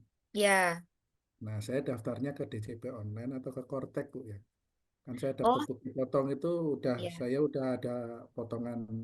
Biasanya sih karena nggak ada pernah potongan ya, Bu ya. Kalau Mm-mm. tumben saya dapat bukti potong sudah ada harus dibayar. Nah, sementara saya belum punya NPWP, Bu ini. Nggak mungkin dong kalau belum punya dapat bukti potong tapi Kan belum punya NPWP, buktinya kan Pak. dari pakai NIK ya, Bu. Iya, berarti sebelumnya kalau kalau NIK kan juga nggak otomatis tuh, harus Ya. diaktifasi dulu. Berarti sebelumnya harusnya Pak Timotius sudah punya NPWP-nya. NWP sih belum ada sih, Bu. Kan kita karena daftarnya pakai NIK sih waktu kemarin dimintanya. Oke, berarti NIK-nya sudah diaktifasi menjadi NPWP. Ya, Biasanya akhirnya Pak Timon terima bukti potong ya. Nah, ya. kalau untuk yang lapor SP tahunan di tahun ini itu masih pakai DJP online, Pak, djponline.pajak.go.id, belum pakai Cortex. Kemungkinan di tahun depan baru SP tahunannya pakai Cortex. Berarti saya tetap lapor nanti dengan apa namanya daftar di DJP online sama minta EVIN ya, Bu ya. Ya, betul. Makasih, Bu. Yap, sama-sama. Oke, yang Raisen sudah semua ya. Ya, betul. Kolom chat ramai sekali ya. Ada apakah ini? Ini kasus sama kayak yang di atas, mending langsung ke KPP terdaftar. Ya, Evin itu harus daftar lagi ke KPP-nya. Saran aku langsung ke KPP aja kalau belum punya Evin. Aku juga gitu soalnya. Oke, em, apa nih curhat nih? Iya sih. Beberapa mungkin masih bisa kalau misalnya mau ngajuin Evin lewat WA. Jadi kalau mau nice try, bisa coba buka em, kalau nggak tahu nomor WA dari KPP-nya, itu bisa buka Instagramnya. Di situ tuh adalah @pajak terus kantor pajaknya. Misalnya kalau di Bandung gitu @pajak BDG Bojonegara gitu. Nah, kalau di Malang misalnya @pajak MLG Utara gitu. Nah, itu di bio-nya tuh ada link tree kan, biasanya ada nomor WA yang bisa dihubungin. Nah, bisa coba WA dulu, apakah bisa saya meminta Evin via WA gitu, apa saya harus datang langsung ke KPP gitu. Itu bisa bisa diusahakan sih. Evin itu permanen kan, Kak Asep, ya permanen 1 kali dapet ya udah itu dipakai terus. Jadi bisa di save aja di kolom kontak gitu kan, Evinku sayang gitu. Tapi harusnya ini tahun terakhir sih pemakaian Evin, karena kalau tahun depan udah pakai Cortex ya udah nggak butuh Evin lagi ya untuk lapor SP tahunan. Dari Kak Puji Nastiti untuk lapor SP PPh 21 karyawan. Untuk laporan aset seperti rumah, setiap tahun nilainya bertambah. Untuk lapor SPT, nilainya ikut bertambah atau tetap? Ikut bertambah dong. Jadi untuk laporan aset kayak rumah itu karena setiap tahun nilai pasarnya naik, maka nanti di SPT tahunan di harta itu silakan disesuaikan nilai nilai nilai yang dicantumkannya. Dari Kak Leon, untuk tarif PPh final 0,5%, ketentuannya gimana? Jadi kalau untuk yang tarif 0,5%, ini kan ada batas waktu untuk bisa memanfaatkannya. Kalau orang pribadi itu 7 tahun, badan kalau badan selain PT itu 4 tahun, kalau PT itu 3 tahun. Nah, selama selama bisa memanfaatkan hanya selama waktu tersebut. Jangka waktu tersebut dihitung dari pertama kali memanfaatkannya kapan, tahun kapan. Kalau mau lebih mudah itu adalah sejak punya NPWP-nya kapan. Kalau punya NPWP-nya sebelum 2018, maka akan dihitung pemanfaatannya sejak PP-nya keluar di tahun 2018. Tapi kalau misalnya NPWP-nya baru, nah maka ya dihitungnya sejak NPWP-nya baru terdaftar tadi. Misalnya baru terdaftar di 2022, maka bisa dihitung dari 2022 tahun pertama, 2023 tahun kedua, dan begitu seterusnya. Mau kontak biar bisa curhat. Bisa nanti coba ini ya, lewat admin Binspira nih. Terus dari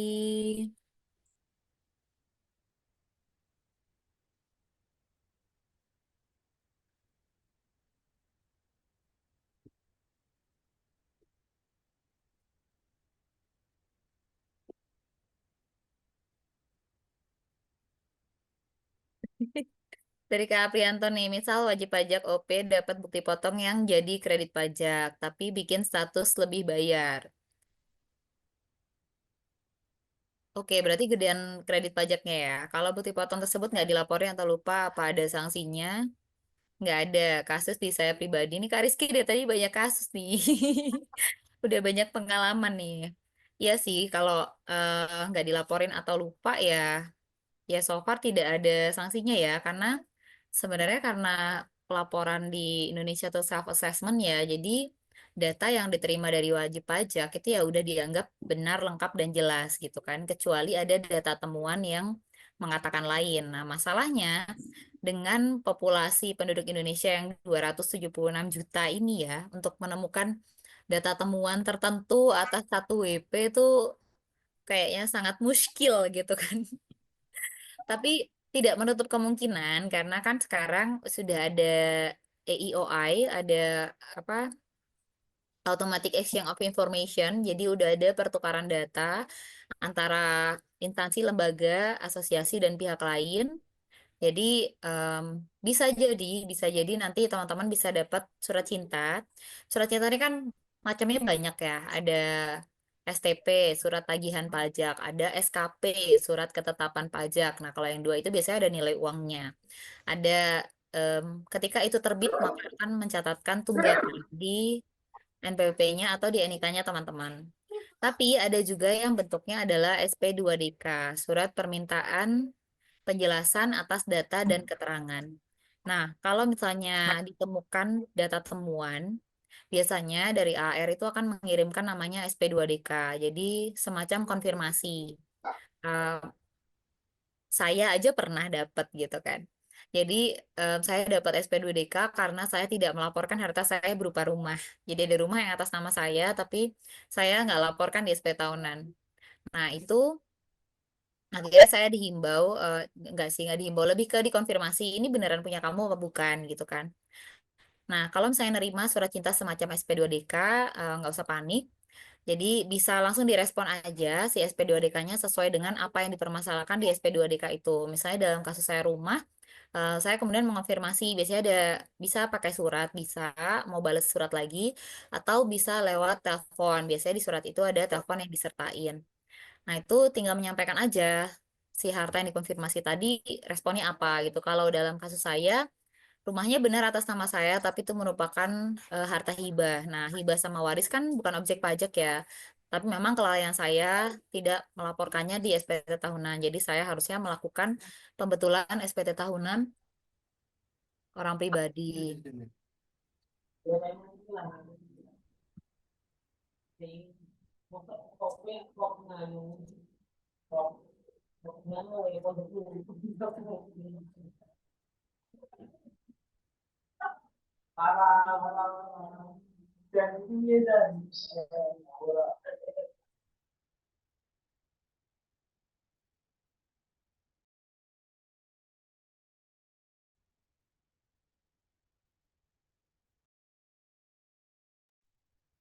Nah, terus ini dari Kak Handri.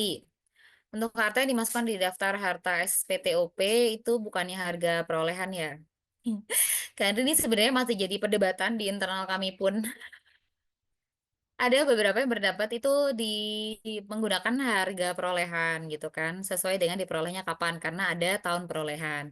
Namun ada juga yang berpendapat bahwa kalau harga perolehan itu akan sangat tidak relevan gitu, karena apalagi seperti rumah yang naik terus atau seperti mobil yang turun terus gitu kan. Em, Kalau saya pribadi sih lebih yang aliran yang harga nilai wajar saat saat itu ketika dijual. Jadi 31 Desember 2024 kalau harta itu aku jual nilainya berapa gitu. Tapi monggo aja sih, sejauh ini tidak ada permasalahan di kemudian hari yang diakibatkan oleh pengisian menggunakan harga perolehan maupun harga pasar. Oke, dari Kak Ledger sama ya, pertanyaan udah terjawab juga berarti. Dari Kak Leoni, berarti kalau WPOP punya NPWP dari tahun 2015, belum pernah menggunakan tarif setengah persen, tetapi sudah nggak bisa pakai karena udah lebih dari 7 tahun ya. Nah, pertanyaannya dari tahun 2015 sampai sekarang itu pakai tarif apa? Kalau misalnya menggunakan ketentuan umum, nah ini bisa kalau mau tetap memanfaatkan yang tarif setengah persen, karena kan memang real belum pernah dimanfaatkan. Tapi kalau dari 2015 sampai sekarang ternyata tidak ada penghitungan apapun, ya dianggap memanfaatkan yang setengah persen gitu.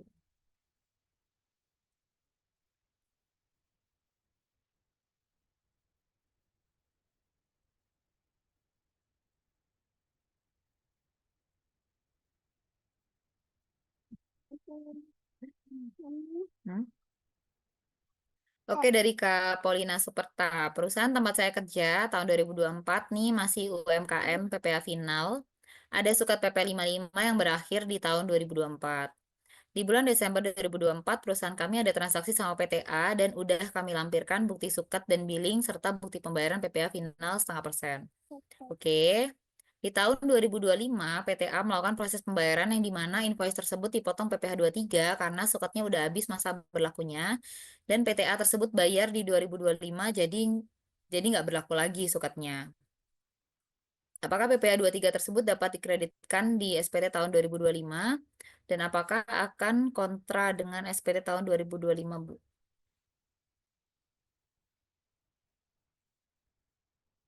Kalau PPh 23 bisa jadi kredit bisa. Udah kan ya, pertanyaan itu aja kan ya.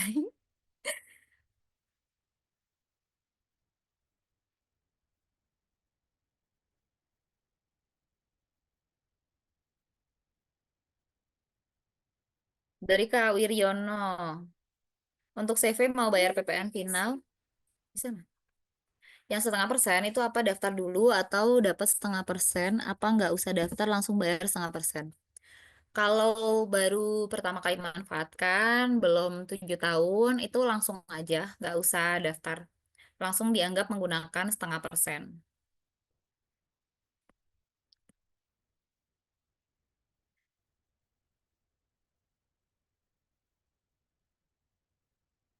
Tolong dijelaskan kalau WPOP sebagai direktur, berarti WPOP-nya ini cowok. Di sebuah CV yang dapat gaji bulanan dengan satu istri PNS yang punya NPWP dan lapor sendiri via instansinya, PTKP-nya pakai yang mana? K1 kah? Udah punya anak belum nih Pak Taufik nih? Kalau nggak punya anak ya K0. Kalau udah punya anak ya K1 si direkturnya kan.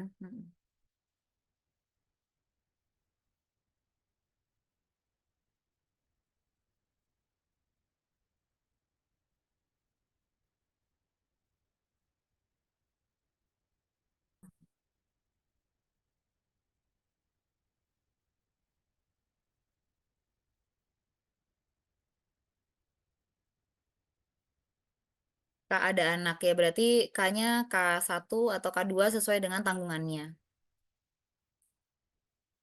Dari Kak Timothy Shopee apa Direktur CV boleh digaji? Boleh.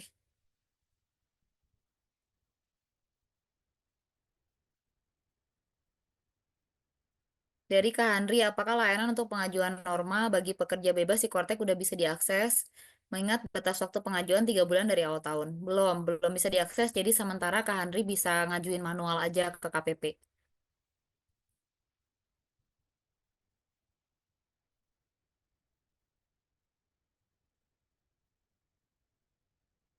Oke, dari Kak Medi izin bertanya, saya pekerja tetap di satu perusahaan dan juga dapat penghasilan lain PPh 26. Pelaporannya gimana ya? Yang PPh 26 dari Kak Medi dapat bukti potong nggak?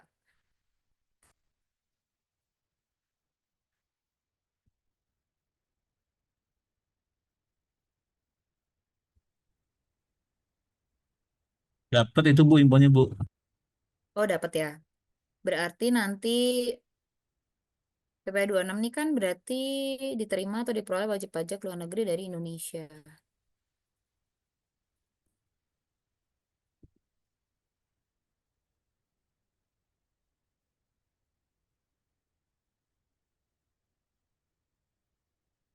Ini emang WPLN. PPh 26 apa PPh 24?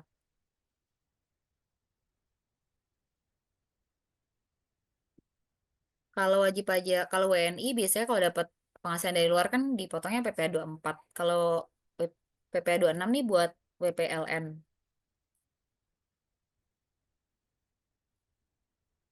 Dari Kak Timothy Shopee, lebih untung pakai PT Perorangan atau pakai CV? Apa PT Perorangan jika mengambil uang kan dianggap dividen, sementara CV kan dianggap private ya Bu? Gimana Bu?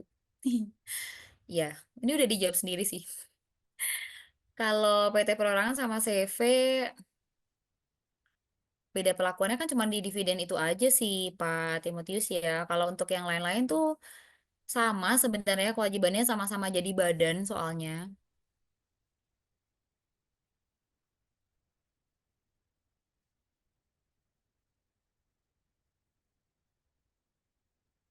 Dari Kanton di tahun 2021 menggunakan OP 1770S, kemudian 2022 dan seterusnya belum laporan. Mau menggunakan 1770 karena UMKM. Apakah harus laporan ke KPP? Nggak usah laporan ke KPP, langsung lapor aja di djponline.pajak.go.id. Kalau bisa sekalian akumulatif ya Kanton dari 2022 sampai 2025.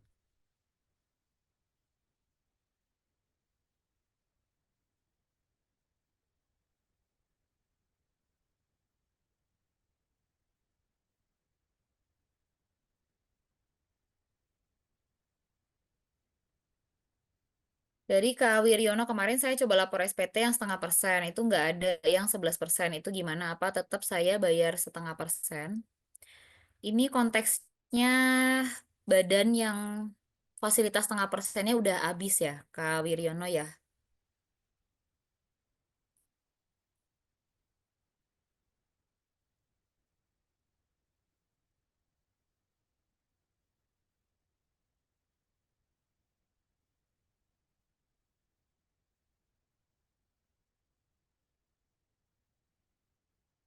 Tahun 2025 apakah masih pakai 0,5% untuk UMKM atau pakai norma?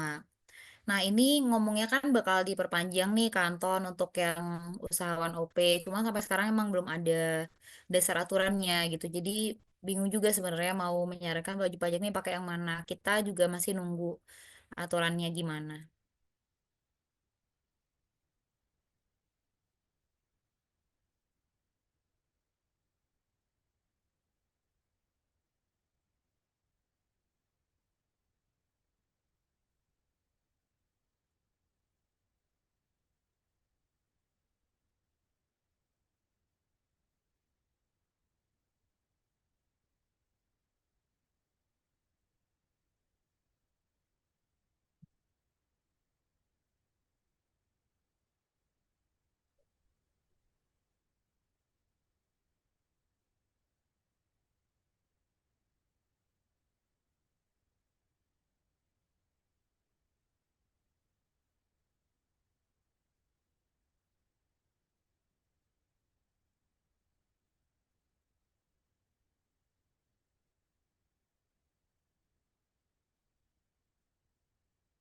Kemarin disampaikan wajib pajak OP karyawan bisa nanggung orang tua atau mertua. Syaratnya apa? Syaratnya bisa melampirkan kakak kalau misalnya emang satu kakak ke HRD ya, atau siapa nih yang bikin bukti potong, misalnya bagian keuangan, atau disampaikan ke HRD, nanti HRD akan menyampaikan ke bagian keuangan, bisa dilampirkan kakaknya bahwa memang masih satu kakak dan menanggung beliau. Atau kalau misalnya udah nggak satu kakak, mungkin bisa melampirkan kakak orang tua di mana pekerjaannya tertulis pensiunan. Biasanya kalau pensiunan kan nggak ada sumber penghasilan lain ya.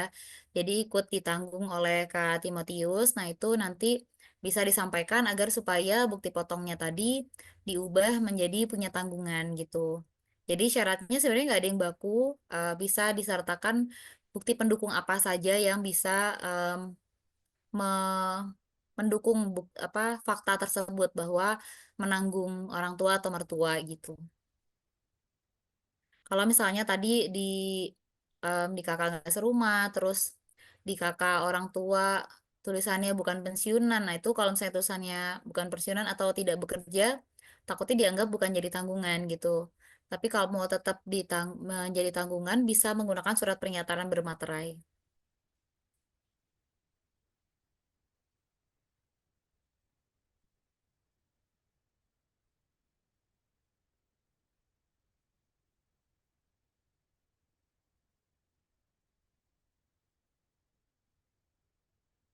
Dari Kak Nikomedes Yosua, untuk klasifikasi Natura itu apa aja, terus apa ada aturannya? Aturannya ada di PMK 66 tahun 2023. Sebenarnya udah dibahas di materi kemarin klasifikasinya gimana. Cuman intinya kalau Natura sama kenikmatan itu di peraturan yang terbaru di PMK 66 2023 itu bisa dianggap sebagai penghasilan oleh penerima dan bisa dibiayakan oleh perusahaan gitu. Itu yang intinya itu sih kalau dari PMK 66 2023 gitu. Kecuali ada beberapa negatif list yang em, tidak tidak dianggap sebagai natura atau kenikmatan gitu. Kalau misalnya dengan ada beberapa macam, diantaranya kalau sumber dananya dari APBN, APBD dan APBDes, terus berupa bahan makanan, makanan minuman, bahan minuman yang diterima oleh seluruh pegawai, terus em, pelengkap kerja, misalnya kayak safety, baju safety atau safety shoes buat para pekerja tambang, nah itu tidak digolongkan sebagai natura atau kenikmatan gitu. Tapi kalau mau lebih detail, bisa ada di PMK 66 tahun 2023. Dari Kak Wiryono, CP saya masih 2 tahun, kan batasnya 4 tahun buat pakai 0,5%. Tolong penjelasannya. Berarti langsung aja dipakai 0,5%-nya selama 4 tahun ke depan. Jadi masih bisa. Atau baru 2 tahun kan makainya. Dari kalian izinannya kalau pegawai dapat natura dari perusahaan berupa mobil, itu cara perhitungan naturanya gimana? Nah, ini em, dapat dapat dapat mobil itu berarti kan dianggap sebagai alat transportasi gitu ya. Nggak literally dikasih mobil kan, cuma dalam tanda kutip dipinjemin aja gitu kan ya. Itu ada contoh contoh penghitungannya di PMK 66 2023. Cara ngitungnya gimana? Termasuk kalau diberikan kepada hanya direktur saja atau hanya pegawai tertentu saja itu gimana?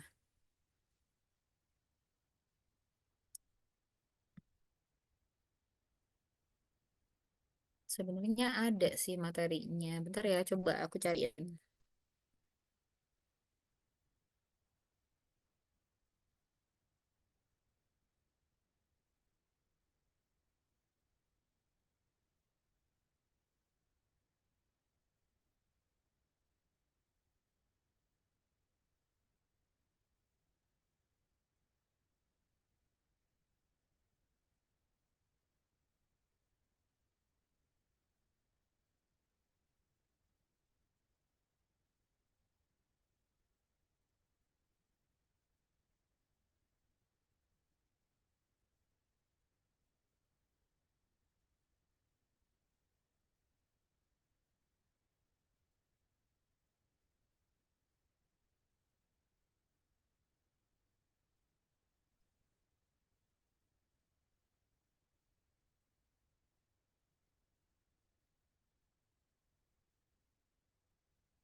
Oke, ini untuk yang mobil, saya coba izin share screen ya.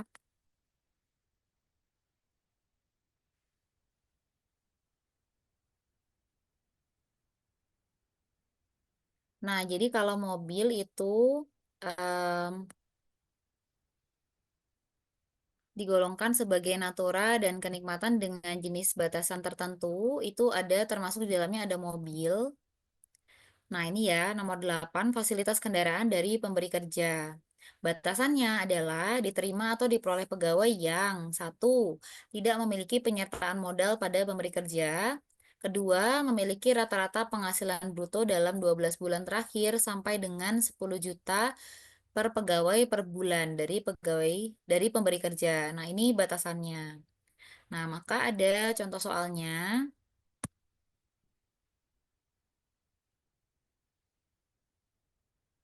Nah, ini jadi misalnya Bapak B merupakan manajer eksekutif yang udah kerja selama 4 tahun. Nggak punya penyertaan modal, terus di Januari Bapak B nerima fasilitas kendaraan berupa mobil sedan.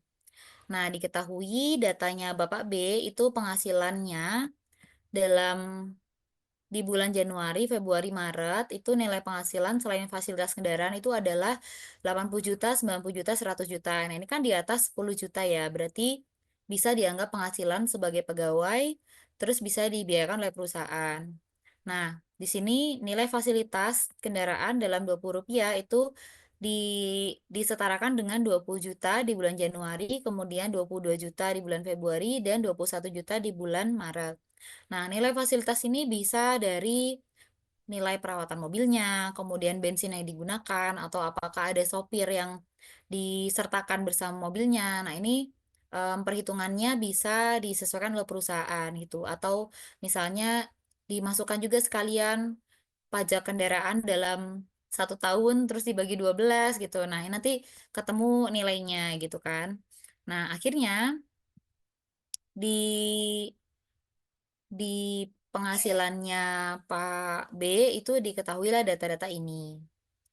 Nah, maka bisa diketahui hubungan kenikmatan berupa fasilitas kendaraan beserta status fasilitas tersebut sebagai objek PPh adalah, nah di bulan Januari itu nilai fasilitas kendaraan kan 20 juta. Itu dikecualikan dari objek PPh karena rata-rata penghasilan brutonya itu masih di bawah 100 juta. Oh, yang tadi 100 juta. Jadi ini ya rata-rata penghasilan bruto 12 tahun terakhir dari Januari ke belakang itu jadinya 90 juta per bulannya. Nah, karena masih kurang dari 100 juta maka dikecualikan dari objek PPh. Lalu di bulan Februari ini karena di sini udah jadi 105 juta alias di atas 100 juta, maka ini dikecualikan dari objek PPh. Menjadi objek PPh. Begitupun untuk bulan Maret. Ini sudah menjadi objek PPh gitu. Berarti tadi di sini tuh 100 juta. Oh iya, ini 100 juta. Maaf ya, saya agak mengantuk. Saya kira tadi 10 juta. 100 juta per pegawai per bulan dari pemberi kerja. Jadi kalau memenuhi kriteria ini berarti em, tidak dimasukkan sebagai tambahan penghasilan nih dari yang bersangkutan.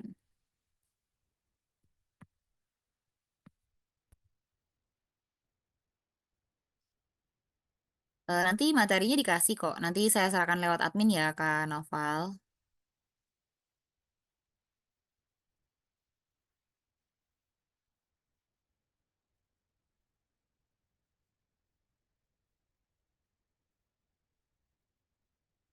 Kalau dari perpajakan tuh nggak ada ketentuannya untuk cara penghitungan fasilitasnya, Kak Leon.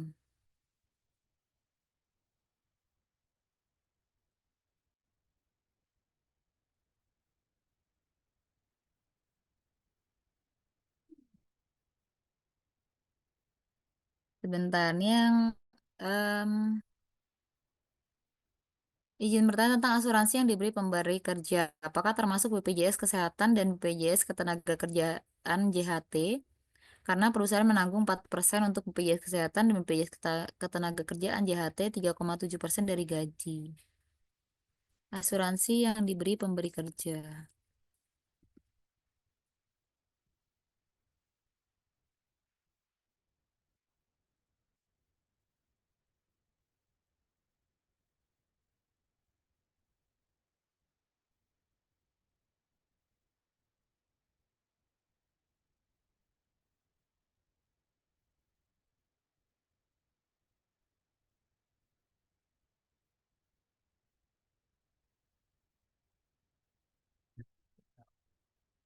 Hmm? Nggak ada. Mm-mm.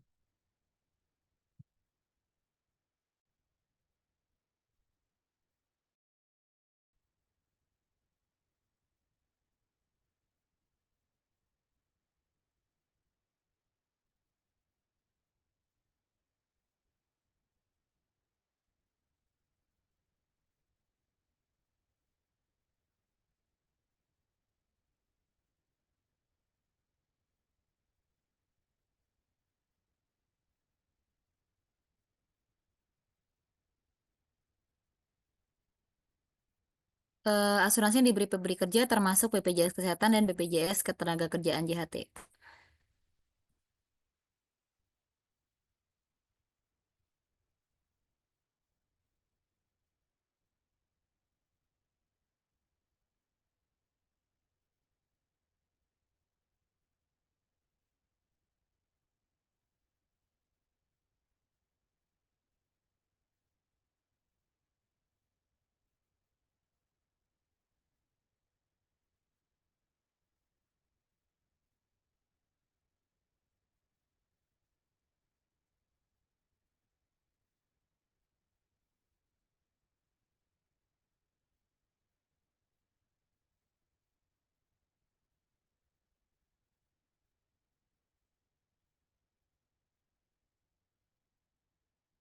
Dari iPhone untuk bunga administrasi ini menyesuaikan dengan KMK atau ketetapan Menteri Keuangan yang bisa geser tiap tanggal gitu. Jadi tiap tanggal tuh ada dia bisa berubah gitu berapa persennya.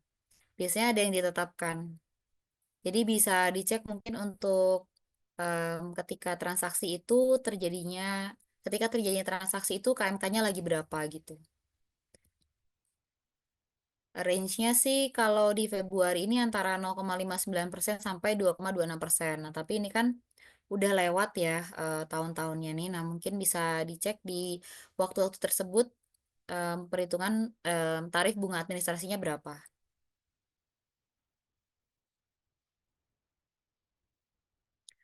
Izin bertanya dari Kak Nikomedes, kalau perusahaan ngeluarin biaya promosi dalam bentuk pemberian sampel produk kepada para pelanggan, dasar perhitungannya nanti seperti apa? Ini maksudnya pencatatan secara accounting-nya, apa gimana nih?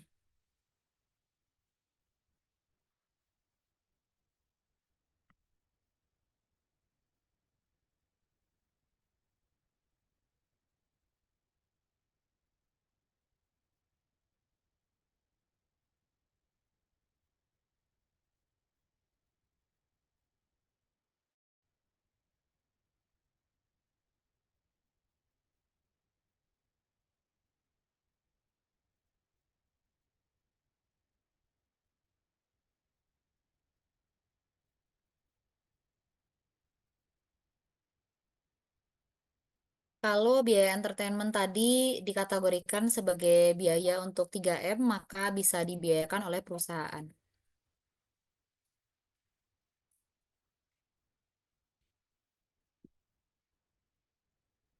Biaya untuk mendapatkan, menagih, dan memelihara penghasilan.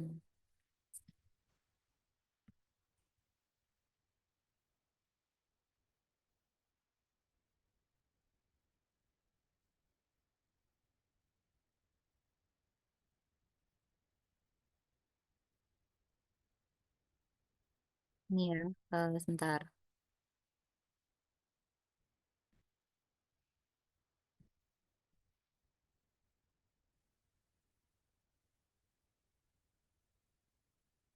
Iya, jadi natura atau kenikmatan itu bisa dibiayakan sepanjang terkait dengan kegiatan 3M, mendapatkan, menagih, dan memelihara penghasilan bagi si pemberi kerja atau bagi perusahaan.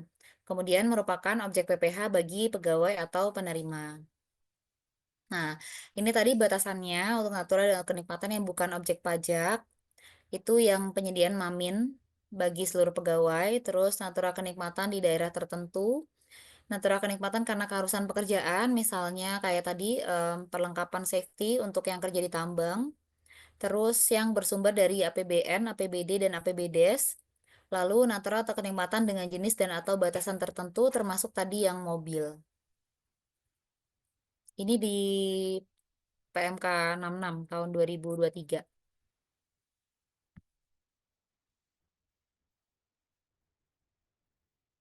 Berarti bunga administrasi tiap bulannya berbeda atau gimana? Tiap hari beda, Kak, iPhone. Gitu. Jadi yang tadi saya sebutkan tiap bulan tuh ada range-nya karena hariannya ganti dia, kalau nggak salah tiap pagi di webnya Kemenq tuh ada di kiri atas tarif bunga hari ini gitu.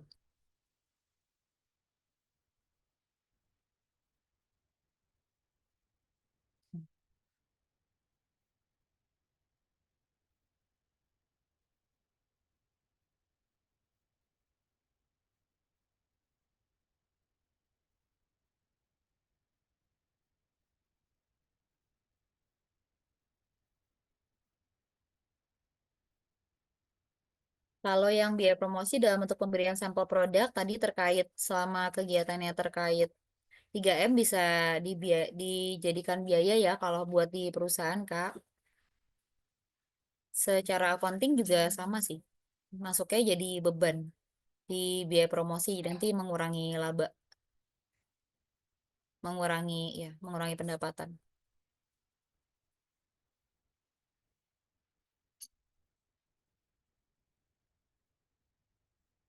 Oke, ini 4 menit terakhir masih ada yang mau raise hand.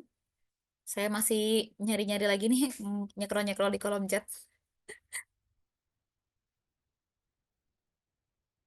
Selesai. Belum. Iya, gizi.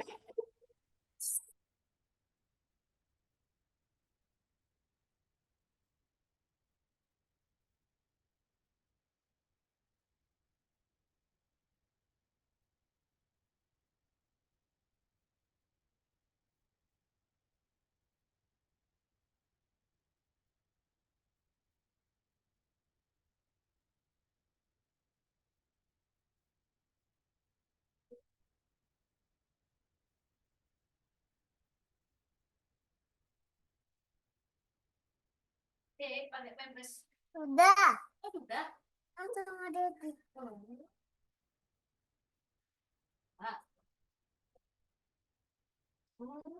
Lalu.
Nyekrol kolom chat sampai atas nggak ketemu-ketemu, nggak ada ujungnya.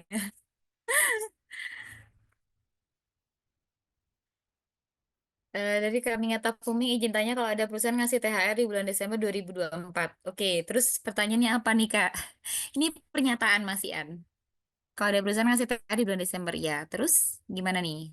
Apa? Mau nanya perhitungan PP 21-nya? Apa gimana? Kalau bulan Desember kan hitungnya udah pakai tarif pasal 17 ya.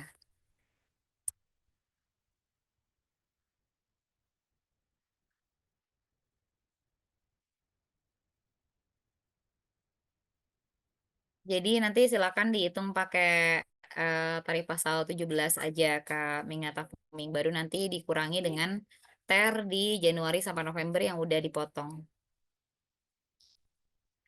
Iya lagi 99 chat lebih itu curhatan para siswa terhadap soal-soal ujian. Iya makanya saya nyekrol tuh mandek di situ. Terus senyum-senyum karena baca chatnya. Terus kayak ini sebenarnya di sebelum pembahasan tentang soal ujian itu apakah ada pertanyaan? Nah itu yang tadinya mau saya cek tapi tidak berhasil.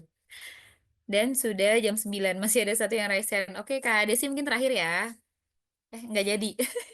Oke kalau gitu saya kembalikan ke Kak Admin dari Bidara Training Center. Maaf, Bu. Kalau ada kurang eh, kurang-kurang kata atau sikap yang tidak berkenan, saya mohon maaf. Saya Armilia izin undur diri. Wassalamualaikum warahmatullahi wabarakatuh. Selamat malam. Saya kembalikan ke admin. Terima kasih. Waalaikumsalam warahmatullahi wabarakatuh. Terima kasih Bu Armi untuk materinya yang luar biasa ya malam hari ini. Dan terima kasih juga atas antusiasme teman-teman peserta sekalian pada malam hari ini yang cukup aktif ya dan masih bertahan sampai sesi terakhir. Untuk informasi ujian dan juga record kelas nanti akan dikirimkan oleh admin kelasnya masing-masing ya. Oke, jika sudah tidak ada lagi yang tanyakan, saya akhiri untuk sesi malam hari ini. Assalamualaikum warahmatullahi wabarakatuh. Selamat melanjutkan aktivitas dan selamat istirahat. Ya, makasih Bu. Terima kasih kembali. Izin Recording ya. stopped.